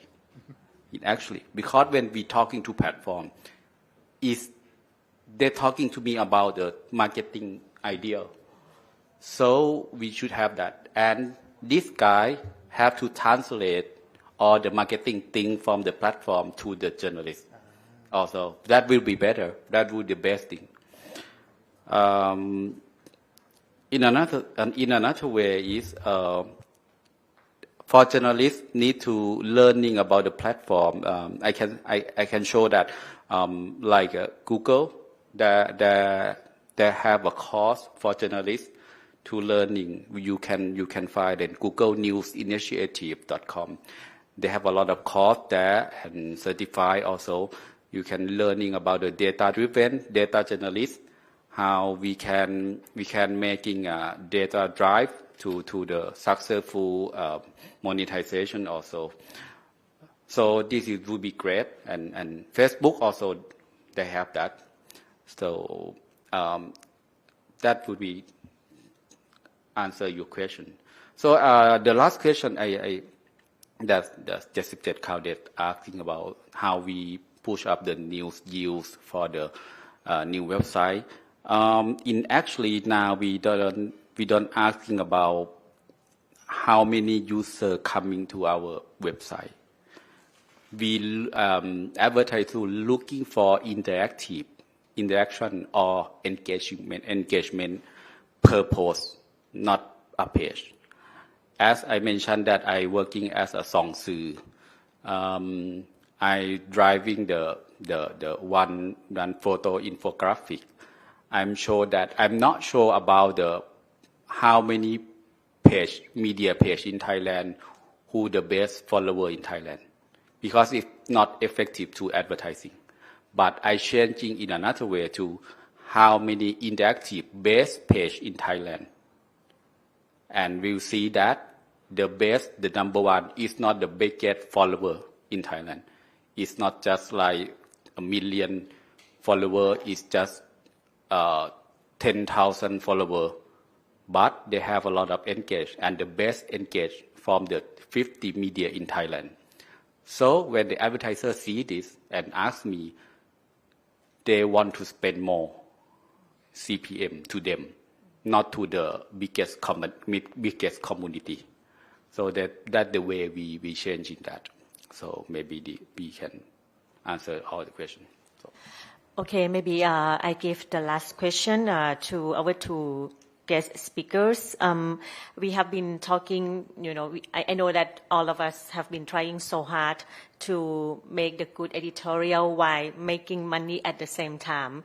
And we see so many models of monetization, especially from Malaysia Guinea. So what is the balance between generating income and to make our organization grow sustainably from now? I think from editorial product, right, that's sustainable, honestly, is still back to subscription. Because the subscription is the editorial basic income, right? And then you talk about premium service product, which is normally led by business team, right? We don't call them advertising team because they be doing beyond advertising now. So we're calling them business team. So you've got editorial product, is still subscription, and you have business team is still talking about custom-made premium service, which is customization that I give an example to your answers. And end of the day is lead. Business team, their main income, the premium, you charge people premium because you custom-made to your agenda, to your KPI, to your ROI, right? Return of investment and KPI. So I charge you premium. And I custom-made my event, and I give you opportunity to engage with my readers and my audience, then I charge you. Right? That is event organizing services and lead, cost per lead. Two only we are selling in business team, whatever business activity you are doing, right? And forget about the middle person agency. They won't help you, okay? You have to have your own business expert to know how to monetize your premium CPL and event organizing services. And then I want to go back to editorial, your main premium product, which is subscription. Forget about network income, forget about social media from income, right? Forget about all Google ad this, because out of your control, no hope. Unless we had a media council chairman to fight for revenue share from Facebook and Google. So rely on the chairman here, right? So honestly, editorial subscription, but subscription, I said we had penetration rate, which is got a max. The market got max. And there are so many information, and information not expensive, very cheap. And then why they pay you? So we have few things strategy that we are doing, and we are still doing it. Actually, in my HOD meeting, I see presentation, the deck and report, financial report from subscription team, now leading by our digital editors in-house, right? And we do have innovation editor now, right? Looking into technology in content, in newsroom. But I want to put aside. Now, back to subscription. First, we know that subscription will be an enemy to traffic, your website ranking, right? So then, Malaysia Guinea first strategy, we do semi-paywall. We are not doing hard paywall. Means everybody still can log into Malaysia Guinea. Without paying, you can see 1 or 2 paragraphs. You want to read full, you have to log in. Okay, and then price is the factor. As a start, how much you ask people. And then we have a membership. We give you 10 articles for free for you to build habit and read and test first. Test our product, which is test our content first, editorial content. If you like it, we ask you to pay 3 months first. So my 50% subscribers, our 50% subscribers is 3 months, the basic entry, right? It's only cost you 50, 60 ringgit, something like that. And then after that, my second largest, after 14 days, 2 weeks, there are many of them, quite many of them are converted into 1 year subscription. From the 10 article free, right? They convert into 1 year, 50%. Then after that, 30% is 3 years. Then we have 20% still lifetime, or 1 month only, that extreme. So what I mean here is, first you have to know semi-paywall, so your traffic still high, it's still number one website, it's still very influential media, right? You are still famous and people will come to you, right? That is important. Traffic, keep top. Number two, earning money, semi-paywall, so you won't killing your traffic. And then the pay only English and Chinese version. We know English, Chinese psychologically, they're willing to pay. And then we keep Malaysia, national language, Bahasa Malaysia, totally free. So our news was to go to the Malay audience. Okay, because Malay is our main decision maker in politics and the ruling the government. So they are the largest population. We keep it free. So we still remain at number one website. And our price, we launch something for free for 10 articles first. Then we lead you to subscribe for 3 months, 1 year, 3 years, that kind of thing. And then we add on value to subscription. If you subscribe 3 years, you get our SME business event ticket for free. You can free to attend our exclusive business network, something like this, right? So it's a ticketing system or with free ticket for you to come, right? Or you get a free information about news, about networking with businessmen. So kind of value added, or we give you free flight ticket, we give you free cinema ticket. So that is like, and based on the result, if you get a good price, right, more than 50% total value worth from the merchandiser or the product, and the subscription will spike. So that is what the marketing strategy that we are playing. Every month we do a different ABC test. No one formula can deliver you magic. So we got to do a lot of a subscription campaign every week, every month, work with different contra deal, different product, and add on different services and event. So that is a whole thing, right? Thank you. Kunavi, you want to give some Okay, observation? I think two things that important about the media company is editorial team and journalists, they have a duty for creating the trusted only. They don't have to find how can we making a revenue better. If you do the trusted in the best way that you can do, the revenue will come like a subscription model. One other thing is, I used to do that. I recruiting a new team to making a production, like a production house for the advertiser, and rely on the journalist team about the trusted. And we can do what the advertiser love.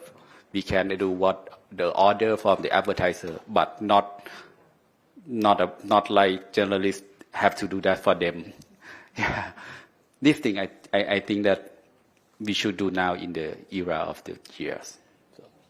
All right, thank you so much. I think that we run out of time for this session, and thank you so much for our two guest speakers, Kun Chia Ting Ting, Chief Commercial Officer from Malaysia Guinea, and Kun Ravi Tawantharong, President of the Sonti Thailand. So I think that we still have a break, right? Okay, I think you still have like many questions that you want to ask to our speaker. Maybe we can continue during the coffee break, which lasts 10 minutes, and we will be back to this room for the last session around 3:40. Okay, enjoy the break. Okay, after we come back from the break, we will, we're trying to have the roundtable discussion. I mean, the speakers can ask each others, and audience, here can ask the speakers or discuss everything regarding the topic that we have been speaking since the morning. Okay? Okay, just have a quick break and come back.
difficulty asking in English, you can ask in Thai, and Kun Ravi, Kun Tanchanok will help you translate. But when the speaker from our neighboring country answer in English, I'm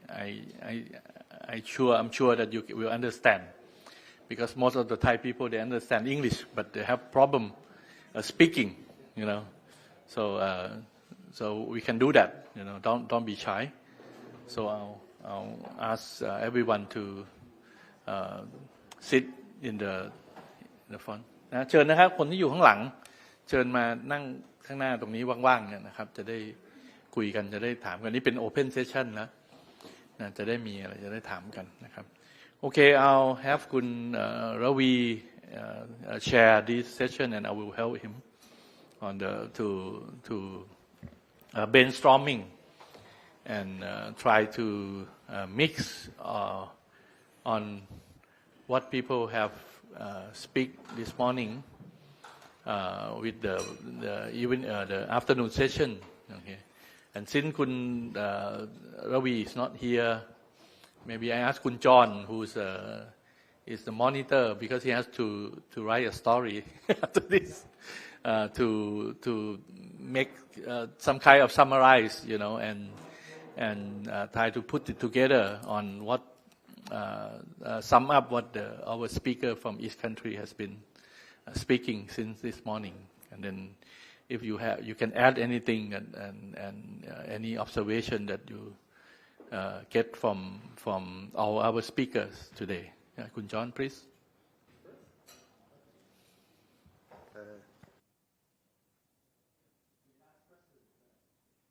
Maybe you can just summarize each people speaking.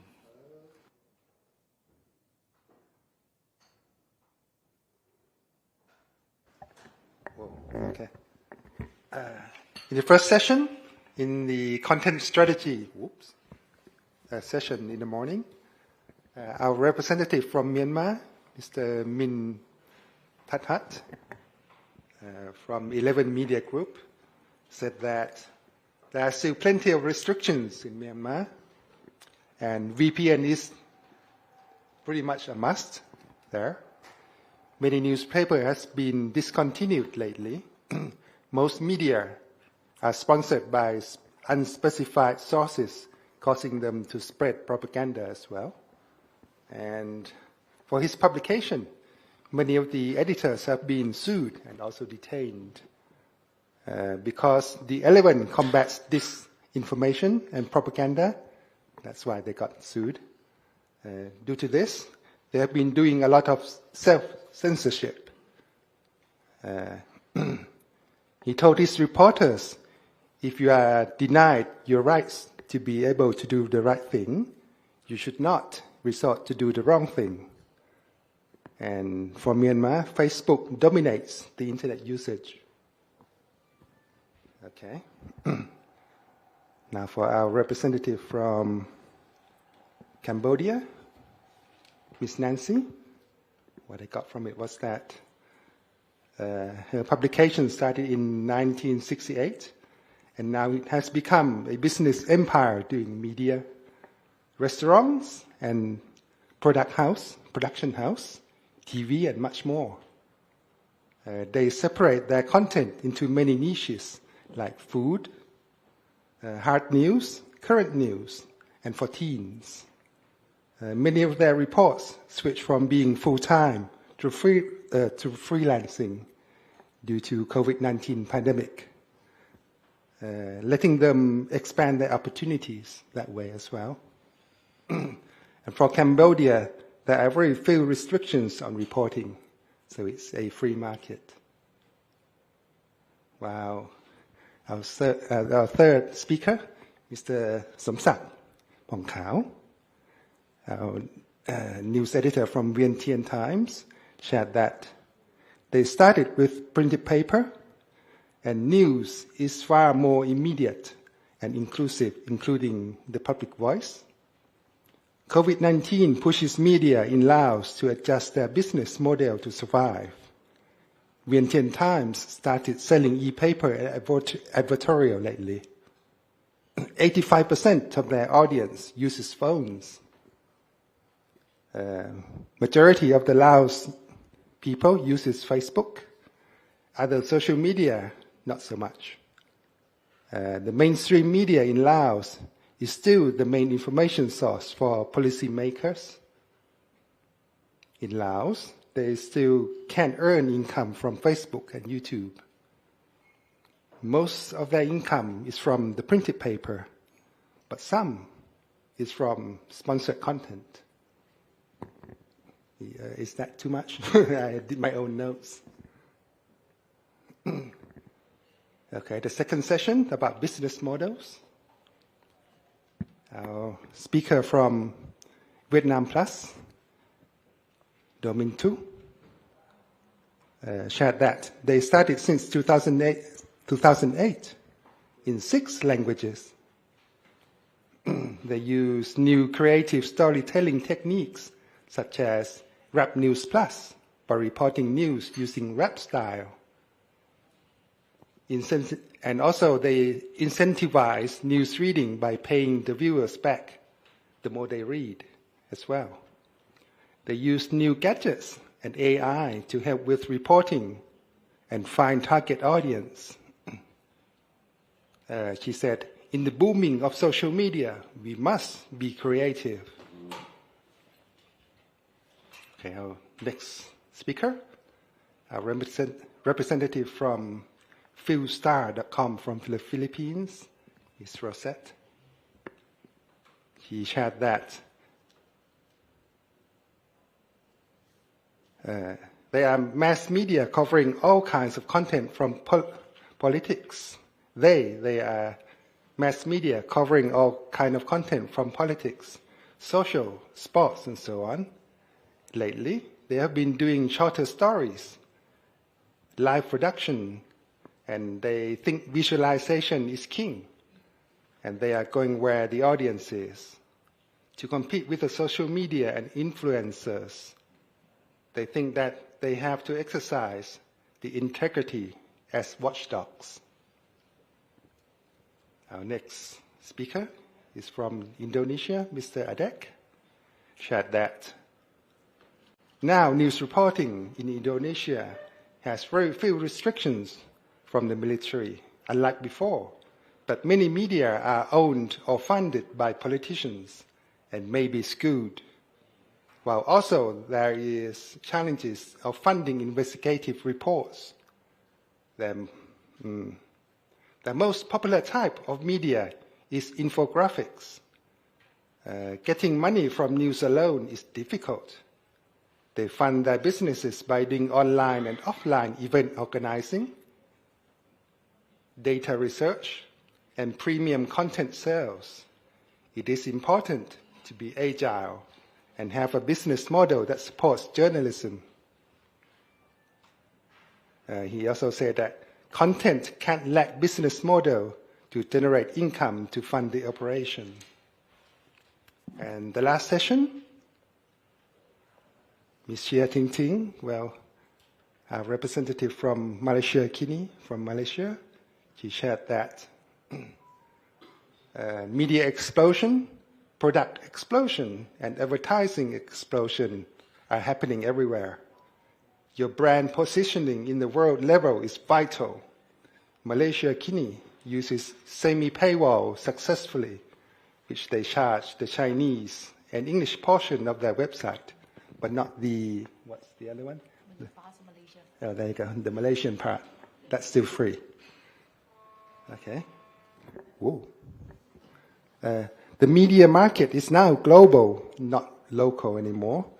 Media needs to consider venturing into the realm of reputation management, communications advisory, customer engagement, training, and public education. They also create events and quizzes to make their younger audience to become more politically active, to lead them into a subscription later on. I might get that wrong. These are all my personal notes. They also do affiliated marketing by selling stuff and getting cut out of the sales there. They also do audience segmentation. Knowing your audience's interests and brand affinity is crucial. Lead generation is very powerful for their clients. Partnering with socialized niche content creators that you are not doing yourself or not good at is a good idea as well.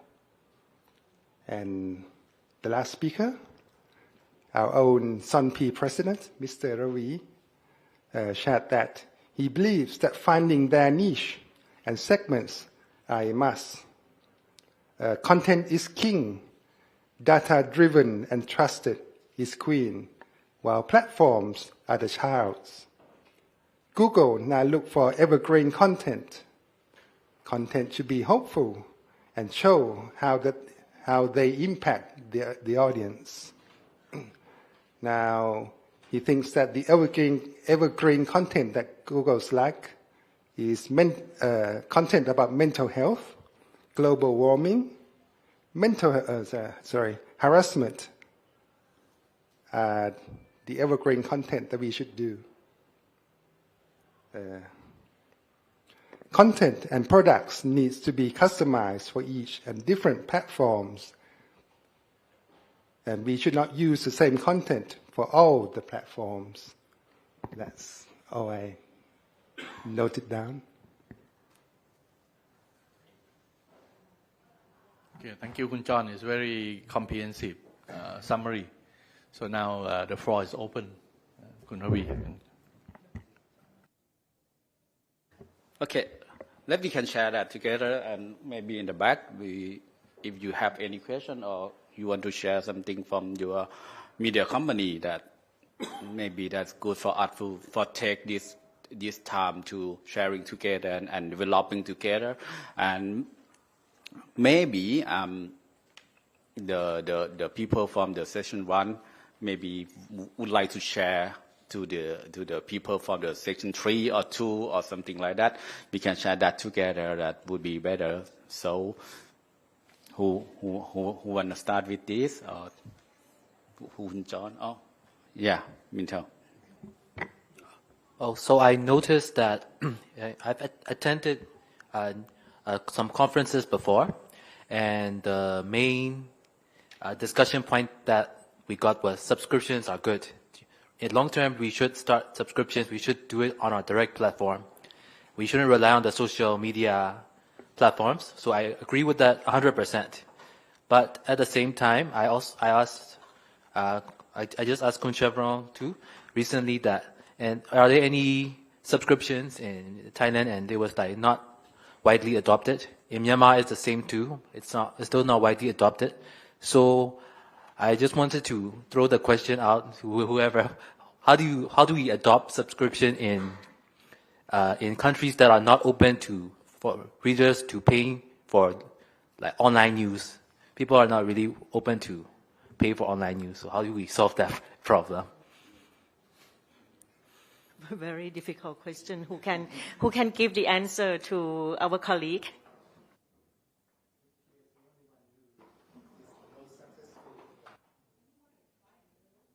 Yeah. Actually, I have tried 3 years ago when the YouTube showing the button about the paywall for special content. I have tried that, and the people who it's not a news industry. I have one of my group.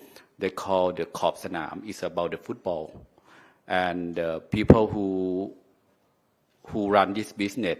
They are influencers also, and they have like 4 million people following. When they open the YouTube about the YouTube subscription, you know that the content is special, but nobody pay. I don't know what happened in that day for Thai people. Nobody pay for that, and we try like 6 months, and been doing that every week, and nobody pay for that. I have no idea why they don't they don't pay. Maybe Masasekini give us more than that. I think we have to take note of 2 things first. if you are talking about editorial content, right? And then this editorial content, how you make sure it's an exclusive and it's a premium. And exclusive means you can start something like a topical or something very small, trial kind of subscription, like very small commitment. Like I remember like Google, right? Google, you want to buy additional storage in your Gmail, I need to pay 8 ringgit a month. For me, nothing, right? But I need that. I need the Google Drive because I got a lot of file. And then number 2, you're talking about Netflix, right? Right? Or you can try something like the Spotify, right? Audio. So you have 2 ways to do it. Number 1, how you reproduce your content, like audio, but like the business talk.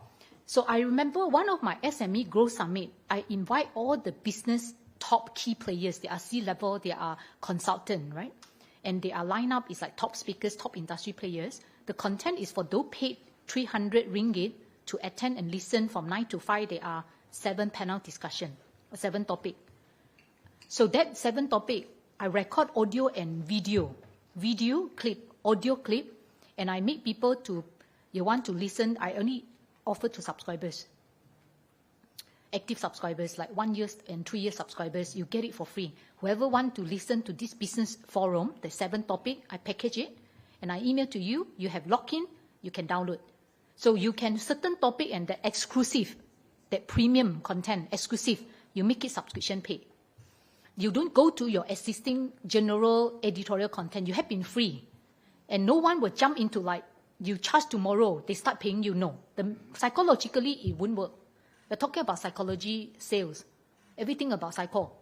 So it wouldn't work one. So you doesn't expect people have been reading you all the time for free.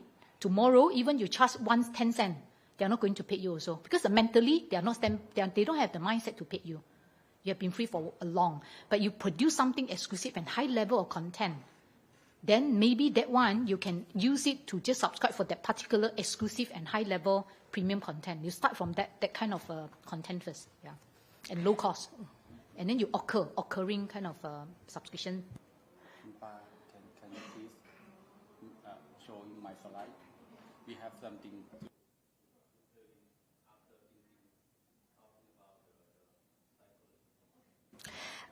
I think with my observation I can share. Yep. Okay. Sure. Okay. I think it's about mindset. That is the first thing. And the second thing is about our work, how it can create the impact to the society, how we can make the audience trust us and want to make us survive. Like I can give the example of last night phenomenon that happened in Thai media industry, that one journalist exposed a series of the attempt to dismiss the Prime Minister to be.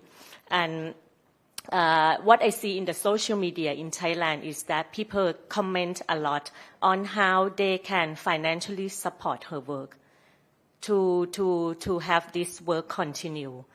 So this is like the performance oriented as well, and the trust from the society as well. That is from my observation. So anyone else want to share this topic? So as I show on the screen, that the one slide I jump on when I talking about, in actually psychology, as the Ting mentioned, is about the free thing about Maslow theory as we learning before. So then we know that everybody know news is free. News is free. Everybody know that. News about the thing that like food,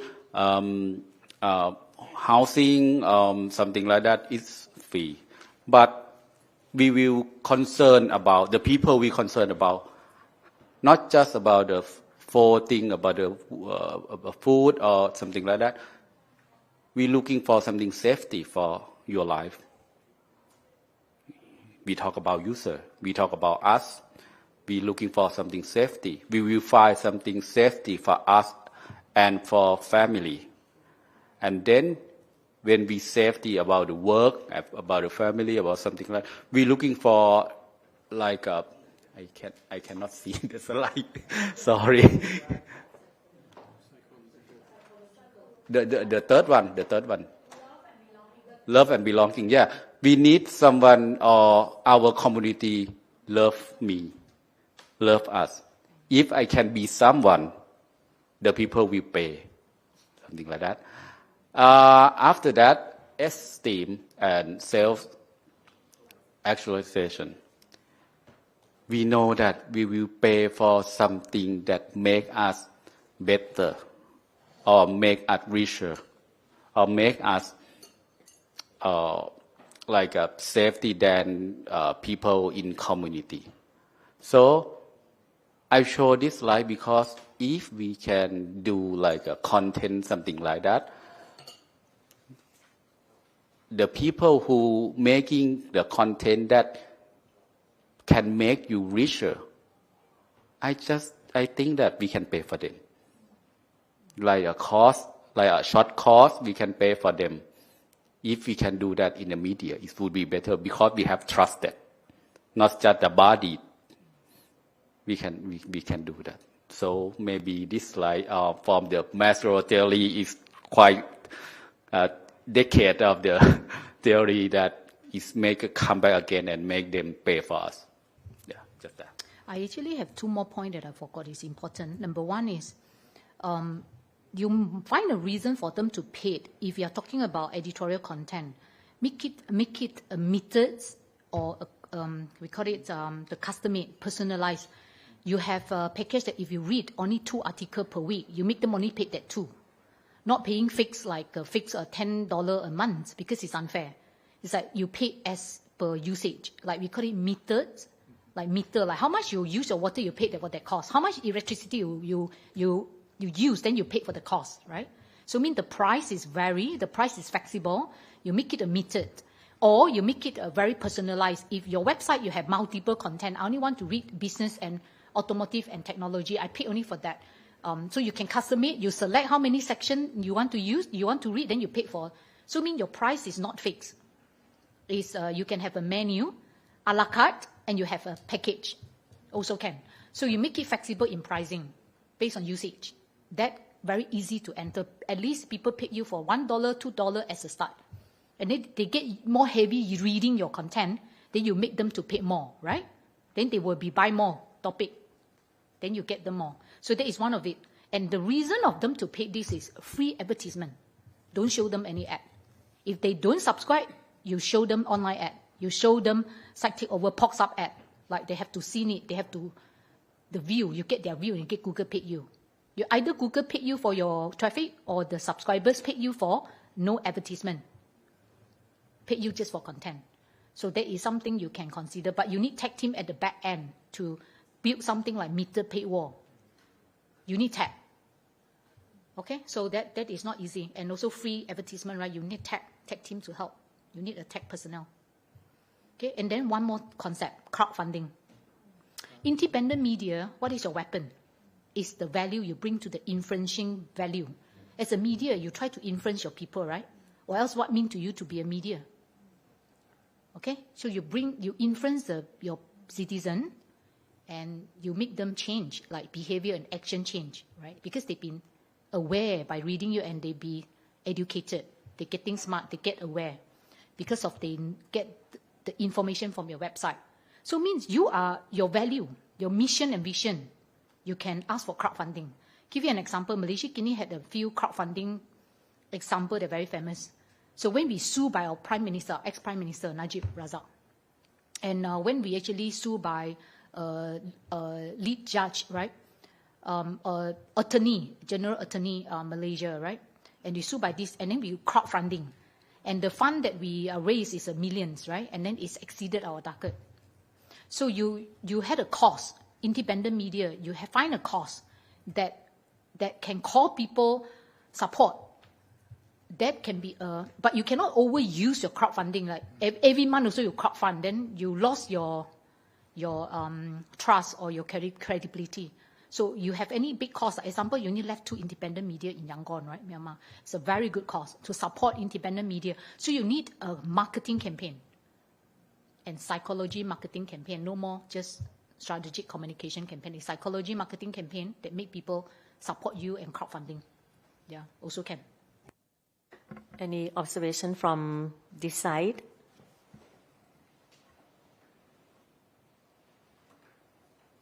Or we can move from subscription issues to others.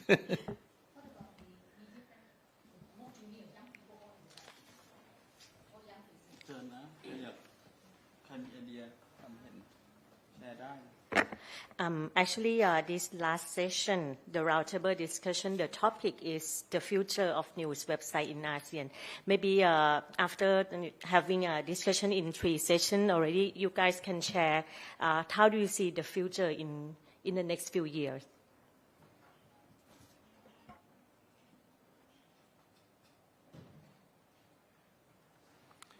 Maybe Indonesia first, because I think Indonesia, you now have a very competitive online news, since the birth of datic.com that I mentioned this morning.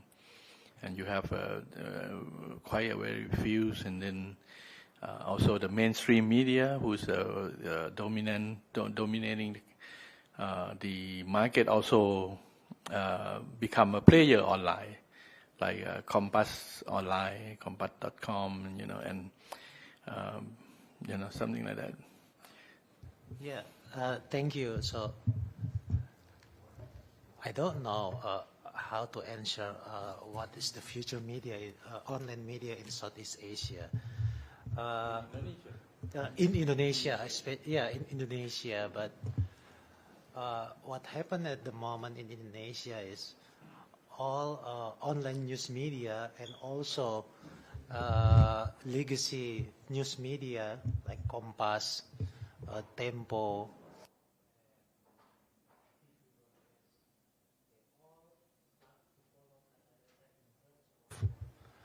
creating a new business units. So in the last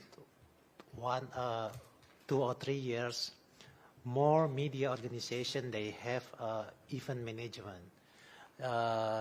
And in the past, legacy media, they also have their research section, but the research was more to support journalism.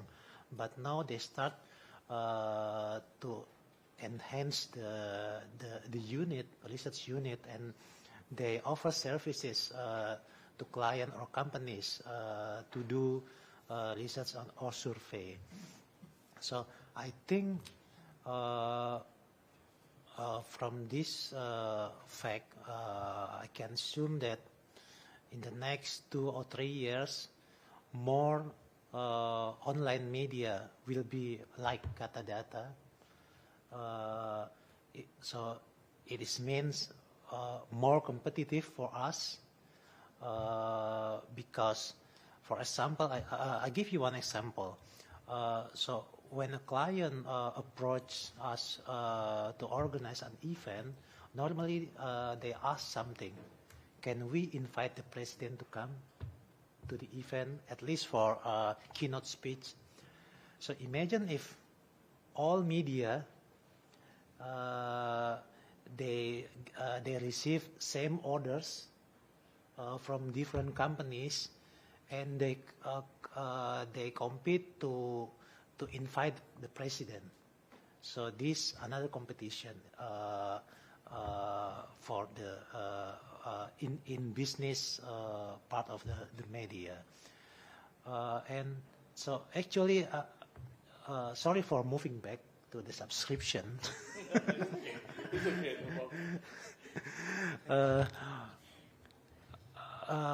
We have tried subscription in Katadata, but the result is not so good. Maybe we haven't tried a lot, but But after I analyzed that what happened is because it has to do with the culture of the people in Indonesia. So since 1997, when there was the first online media in Indonesia, the TIC, and then followed by legacy media that they also established their online section, the news are free. So we get used to get free information, free content.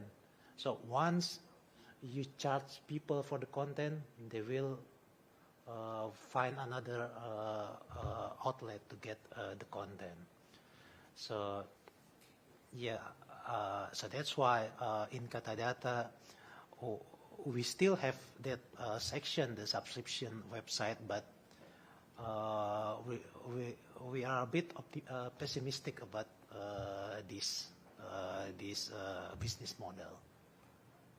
That's it. Thank you. Thank you. How about the online media in the country like Laos and Vietnam, where you are government media and you were asked to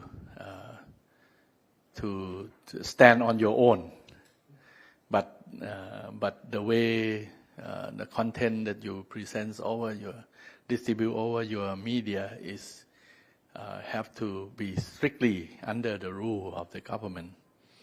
So how is the future? How are you going to do? Maybe Vietnam first. Yeah. Thank you. So yes, it is. We under the government, so we follow the government's rule, and we send the message, regulation, policies of the state, the government, and the Communist Party. So, as Ting Ting said, what is our weapon?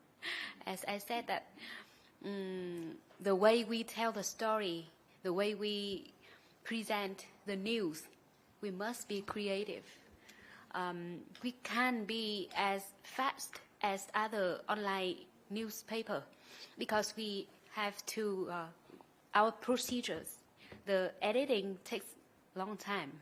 So we can't as fast as other online newspaper or social networks. So when the news appear, we can't compete with them. So we focus on the in-depth story. We conduct, we interview, find solution. That so apart from reflecting the news, we find a way, a solution to solve the problem. So that's the way we do. Thank you. Somsak. Thank you very much for your question. That's very interesting question, because I mentioned a little bit yesterday. Basically, when we operate media business, we based on commercial base, right? But as you mentioned about state media, it's very challenging to earn money to cover the cost of operation. There are some, we try to strengthen, there are some strength, because as state media, we sometimes get contribution from the government. So that's they are through various programs. Let's say they promote tourism, they promote some program, we can get some funding from that. Secondly, let's say about my newspaper, our strength is that we still we try to produce high quality content as much as possible, so that we can serve as a premium platform, not just for the government official, but also for international organizations, for other, You still have the subscription, right? Subscription for online. You still have it, right? Yes. Vientiane Time also have. Yeah. That and also another important thing is we try to diversify the product and not just rely on one particular product. So we try to earn from other things So but it's, of course, it's not enough compared to what we earned in 15 years ago from the newspaper. But at least we still try to we survive to some extent. Yeah. Thank you. Thank you. How about in the Philippines? I think the Philippines is a little bit different from in Indonesia, because I think when we talk about the online news agencies, as I said, Indonesia is very pioneer in having the sole business on the online news agency, which is they never have any mainstream media before. Unlike in the Philippines, it's similar to Thailand, that the online news in the beginning is the subsidiary of the mainstream media. For example, you still attached with the Philippine Star, which is one of the old newspaper. But in the recent year, I think in the Philippines, you have a website, a news website, news agency, which is solely online. For example, the Lapra and the others that's coming up. So, what is the trend of the online news in the Philippines? So you're correct that many are setting up independent media. I categorized earlier the online media in the Philippines. We have community-based ones. These are mostly also independent from mainstream media. This is a trend because the journalists are seeing the trend that the audience wants more localized content, and also even our TV networks are now moving online. So that's why some journalists are creating their own websites. I believe they start from having grants, and then they are setting up online ones that will eventually become a news organization. So that's the trend for now. What similar thing between the Philippines and Malaysia is that there's the influencer, a political influencer. I think in Malaysia, many politicians, they have their own social media account to promote or to send their own idea. Also in the Philippines has a culture that people write to read newspaper. That they not only read the news, but they read the columnists. And now the columnists are more online as an influencer. So then what is the media will do about that? The mainstream media will do with that. In our case, because we're personality driven, that's why that there's this culture where when some news organization hire controversial people to drive readers, for example, during the Duterte administration, one newspaper has a columnist that speaks mostly about pro-government. So they continue to promote that person so that those who are pro-Duterte at that time will be drawn to be loyal to the newspaper. There are also some that those who are critical who are being removed from the columnist because it depends on the person in the position. I'm not sure if I'm allowed to speak about this, but yes, that's the reality we are facing. It's very political. Okay. Ting Ting, you want to add about the... I think if you ask me about Malaysia politics and the media relationship, so we have been 25 years Malaysia-Guinea, right? Next year is 25 years. So when we started, the politics it doesn't favor to independent media like Malaysia-Guinea. So then you face a lot of sabotaging, a lot of they don't allow us to even go to a ministry event to cover event. They block our journalists to be there, and then they feel So that is the time that we play the card of sentiment and independence. And that is the time that we know subscription work. We know crowdfunding work. We know that is the time what is our, we call it commercialized, or whether what model work. Our business model is about subscription. We rely on subscription and we sell. Because that's the mentality of your audience. So now, we change back to Anwar, and it's no longer censorship. No more censorship. No more censorship to independent media like Malaysia Guinea, right? So, but then how we earn money now? No, your card of sentiment, sympathy, independent doesn't work. Yeah, no longer. The market work. now no longer sell. No longer sell. So what is actually selling is what actually Malaysia government now facing, politics facing, is about racism, hate speech, fake news, false information, online scamming. Scam. I don't know why Malaysian always is a target for scammer, right? Compared to neighboring country like Indonesia, Thailand, and Singapore, right? I know you all heard about it, right? So, as a media, and then what we do now, right? So it means when you are in a different market scenario and situation, what make you sell is a different type of product.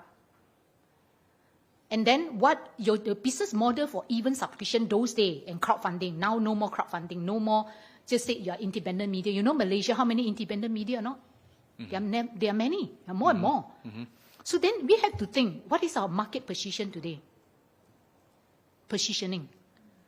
What now you mean to your people, citizens, your readers, and your country? What solution, what problem you solve as a media organization? What make you sell now? Based on now no more censorship in Malaysia market. So then we have to actually produce a lot of commercialized. It's a time that we use audience segmentation. Then our business growth. So we no longer rely on funding. How many years you want to rely on funding? You keep asking people fund you. If you stop funding, then mean you can last for only 6 months. Then you close. So means, right, you have to really positioning yourself from the reader's point of view. And I positioning now from the advertiser's point of view. What advertiser want? Lead. They want business. End of the day, they pay advertising. They want their business growth. They want lead. So my business team was now surpassing. We are delivering more income than subscription to Malaysia Guinea Group. Those day income, higher revenue stream. The card no more playing. Now, business team and lead. So there is entire switch of the business model. So what is the future revenue stream for media in Asia?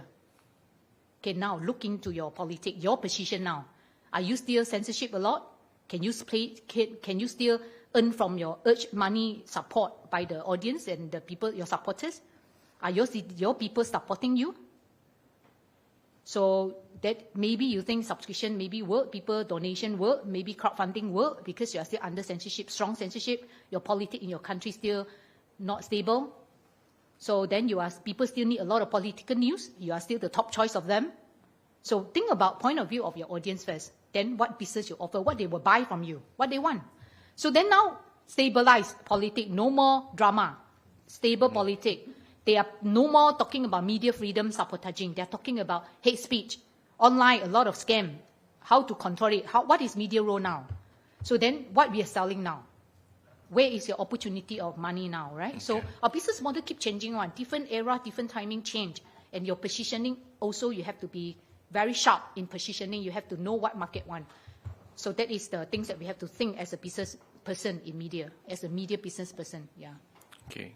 So now we move to Cambodia, where you seem to be like a free media, but working in the dominant political party. And I know you have to practice a lot of self-censorship. And so how you see the future of the online media in Cambodia? Yes, thank you. After listening to everyone, we share the same issue, and we share the same, pretty much the same challenge. It's just a matter of how much and how less. Yes, as Kun Chavrong mentioned, from my point of view, we seem to have no censorship. However, as a government is dominating, the party is dominating, a lot of politicians, they own medias and they own business. So that means they are our client and also they are our competitor. And also since they are a politician, when they have events or when the ministry got any events, any news, we don't really seem to the first one to receive. So we have to, that is a challenge, and we have to somehow getting the news, even though people don't really rely on the politic news. However, since we have to cover everything, so we have to cover political news and other news as well. But since it's not our strong point, I don't really want to focus on political news, but we would want to raise up any other issue which is more impact to the citizen. That is what we are focusing now. Something we can do, rather something we cannot do. So I think that would be a smart choice. And we have been practicing the paid content. It's not really fully a paid content, but we want to try it out and see if people really and willing to pay for content that we're producing. We have tried, but the volume is not satisfied, and it cannot cover the cost of our expense. So we think of another way. Hopefully, we can break even, and we still want to continue. But so far, we rely on our self-generating income, so it's not really affecting other business, and we still continue. So we the first. We're still the last Cambodian newspaper. Last printing newspaper. Yes. So it's a survival one. Okay. So, yes. Thank you very much. What about Thailand? Anyone could share? Before Thailand, we talk about Myanmar first, because Myanmar is I have to press you because you survived the dictatorship, and then you survived the democratic government, and then you back to the military government again. And when Ting Ting said about the free media, that when you under the strict government, then they have to rely on funding from the Western funding, but I think you don't rely on them, But other Myanmar media, who was operating in exile, they also rely on the Western funding. So, how you see your future and the future of online news in Myanmar? You can also talk about the exile media from outside. What your perspective?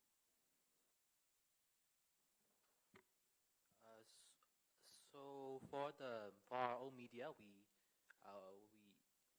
receive 0% from Western or China or Russia, or even if they offer, we say no. We don't want to.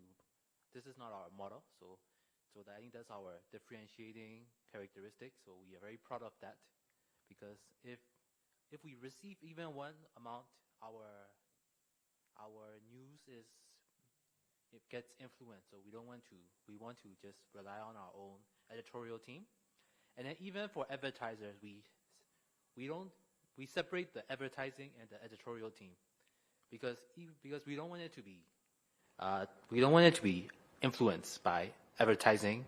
So even if there's advertising, we made it very specifically clear this is an advertisement, this is sponsored content. So I think so we try to get the best practices from independent news media from around the world, especially the ones, the very well-funded, like Western ones. So we're proud of that. But at the same time, at a time when for a news organization where politics is like the bread and butter of our editorial strategy, is in a politically sensitive time is very difficult. And right now in Myanmar, in 2020, 2021, our viewership like skyrocketed because there was a lot of news coming out of Myanmar. There was COVID happening, but right now people are increasingly like getting, what's it called? They prefer. They are always surrounded by negative news, so they want to have other distractions, like mainly from entertainment. They like some drama at the moment, so that's what's happening in Myanmar. But overall, I was hoping that subscriptions would take off. That was I did a lot of research, but in Myanmar, I tried it. Another news organization that was our competitor, they were very good digitally. 7-Day News, they tried it. Both didn't work. 7-Day News unfortunately got their license taken away, so we don't have them anymore. So, in overall, and then the other independent news publisher, they are only a newspaper. They don't have any online presence. It's called Standard Daily. So we are just experimenting by ourselves. We don't have anyone else to look at, so we try our own. And for right now, our strategy right now is to create as many platforms as possible, create as many targeted audiences as possible. For example, we have our sports and entertainment channel. Their revenue is actually growing, thankfully. So I'm happy with that. So it is to support our main business, but overall we will try to extend the newspaper as much as possible because newspaper has an audience, older audience, but all the decision makers, all the ministries, everyone, they read the newspaper, so we want to try to keep that going.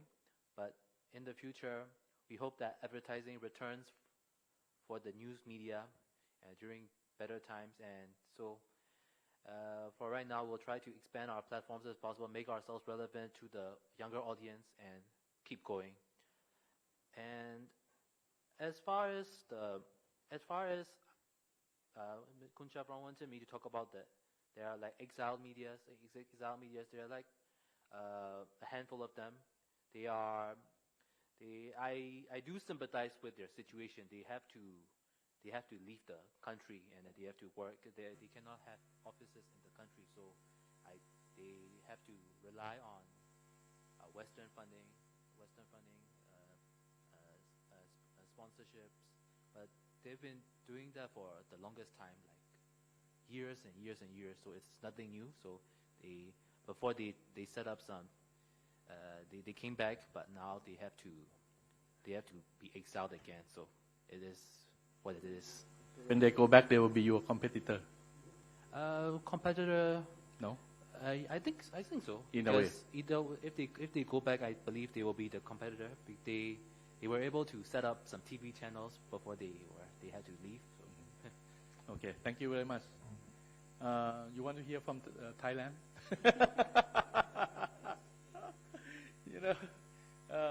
I'll just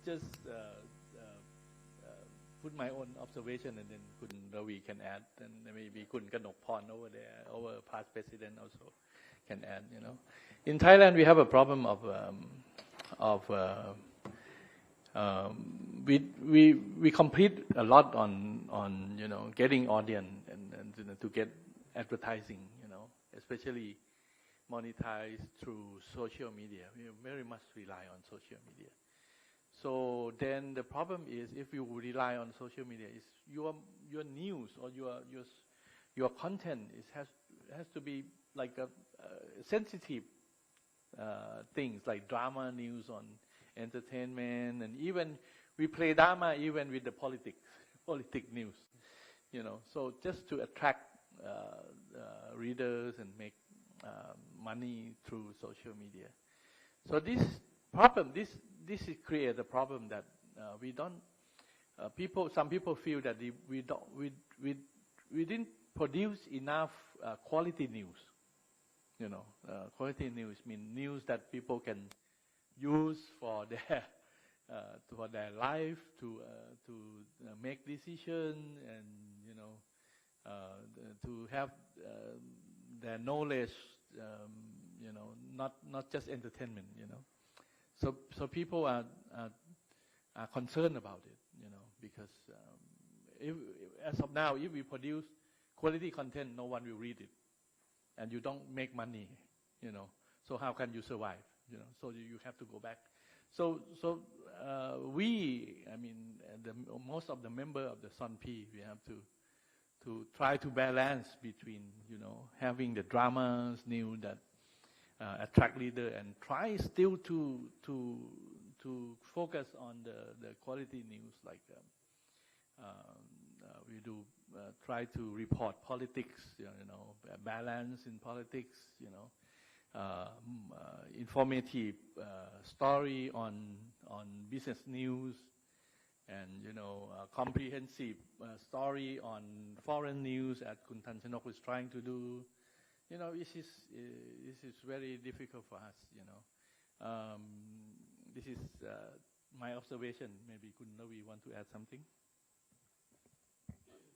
As Kun Chabrong said, that we rely on the social platform too much. You know that in our association we have like the 20 to 30 member from news association.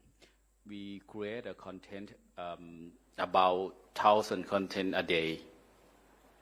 1,000 content a day. But when the people talking about, they talking about like 2 topics a day. They don't talking about the information, the evergreen content, the food product or something like that. So we have asked journalism, and we have asked a lot of professors that now who lead the society, about the news lead the society as we do the journalism before, or the platform lead the society now. So we try a lot, and I think next as everyone say that in the couple of years, journalists will coming back, because of when the people, the audience find the content from the influencer, from your friend, from someone from Twitter. Finally, they will find the facts thing from our trusted media. Then finally, so the journalists will coming back soon, and I am say that who going to create a new media company in this day, maybe creating a Facebook page, they cannot do that because people already fragmented and find the trust and influence media from us. I think Thailand is going to be that, and maybe we can do the subscription model in the future, in a couple months, from someone, or maybe we can have an application and super app for including all the news in Thailand to the one app, and easy access for the audience also. So that what I can getting on, and I can looking for the future. It's not much. It's just this year, because I don't know it's the next 6 months what platform is changing. Okay, that's fine. Okay, I think we have spent quite the full day. I think everyone can learn from each other, and we'll see that if we can have this kind of opportunity again in the futures. So I ask Kun Ravi to close down our seminar, and then we will have the final group pictures again. Yeah. Thank you, Kun Chavrong. Thank you everyone to join our event. I think this is the biggest event in ASEAN, and I think this should be every 2 years. and we should meet up together. Everything is going to be great today, and we have a lot of participants to attend today and from live also. They have a lot of questions and they cannot ask yet. So we have seen the subscription model where we get through. We have seen the newspaper still alive. We have seen a lot of television still going on. So in the next 2 years, we will do that again, and maybe we can share something about changing in the next 2 years. Actually, 6 months is changed already. So thank you everyone for your time to spend in Thailand, and thank you for your information and everything you spend to Sonpi and our media, our audience. Thank you so much. I think, Kun Orapin, we have a small token from Thai PBS for all the foreign speakers. Thank you to the Thai PBS, our main member. Okay. So on behalf of the Society for Online News Producers Association, or SONP, I would like to thank our honored speakers, attendees, and co-sponsors for being part of this productive discussion. So thanks especially to our co-sponsors, which are Thai Media Fund, Gulf Energy Development Public Company Limited, Bangkok Bank Public Company Limited, Jareun Pokapan Foods Public Company Limited, Thai Air Asia, STG Foundation, and last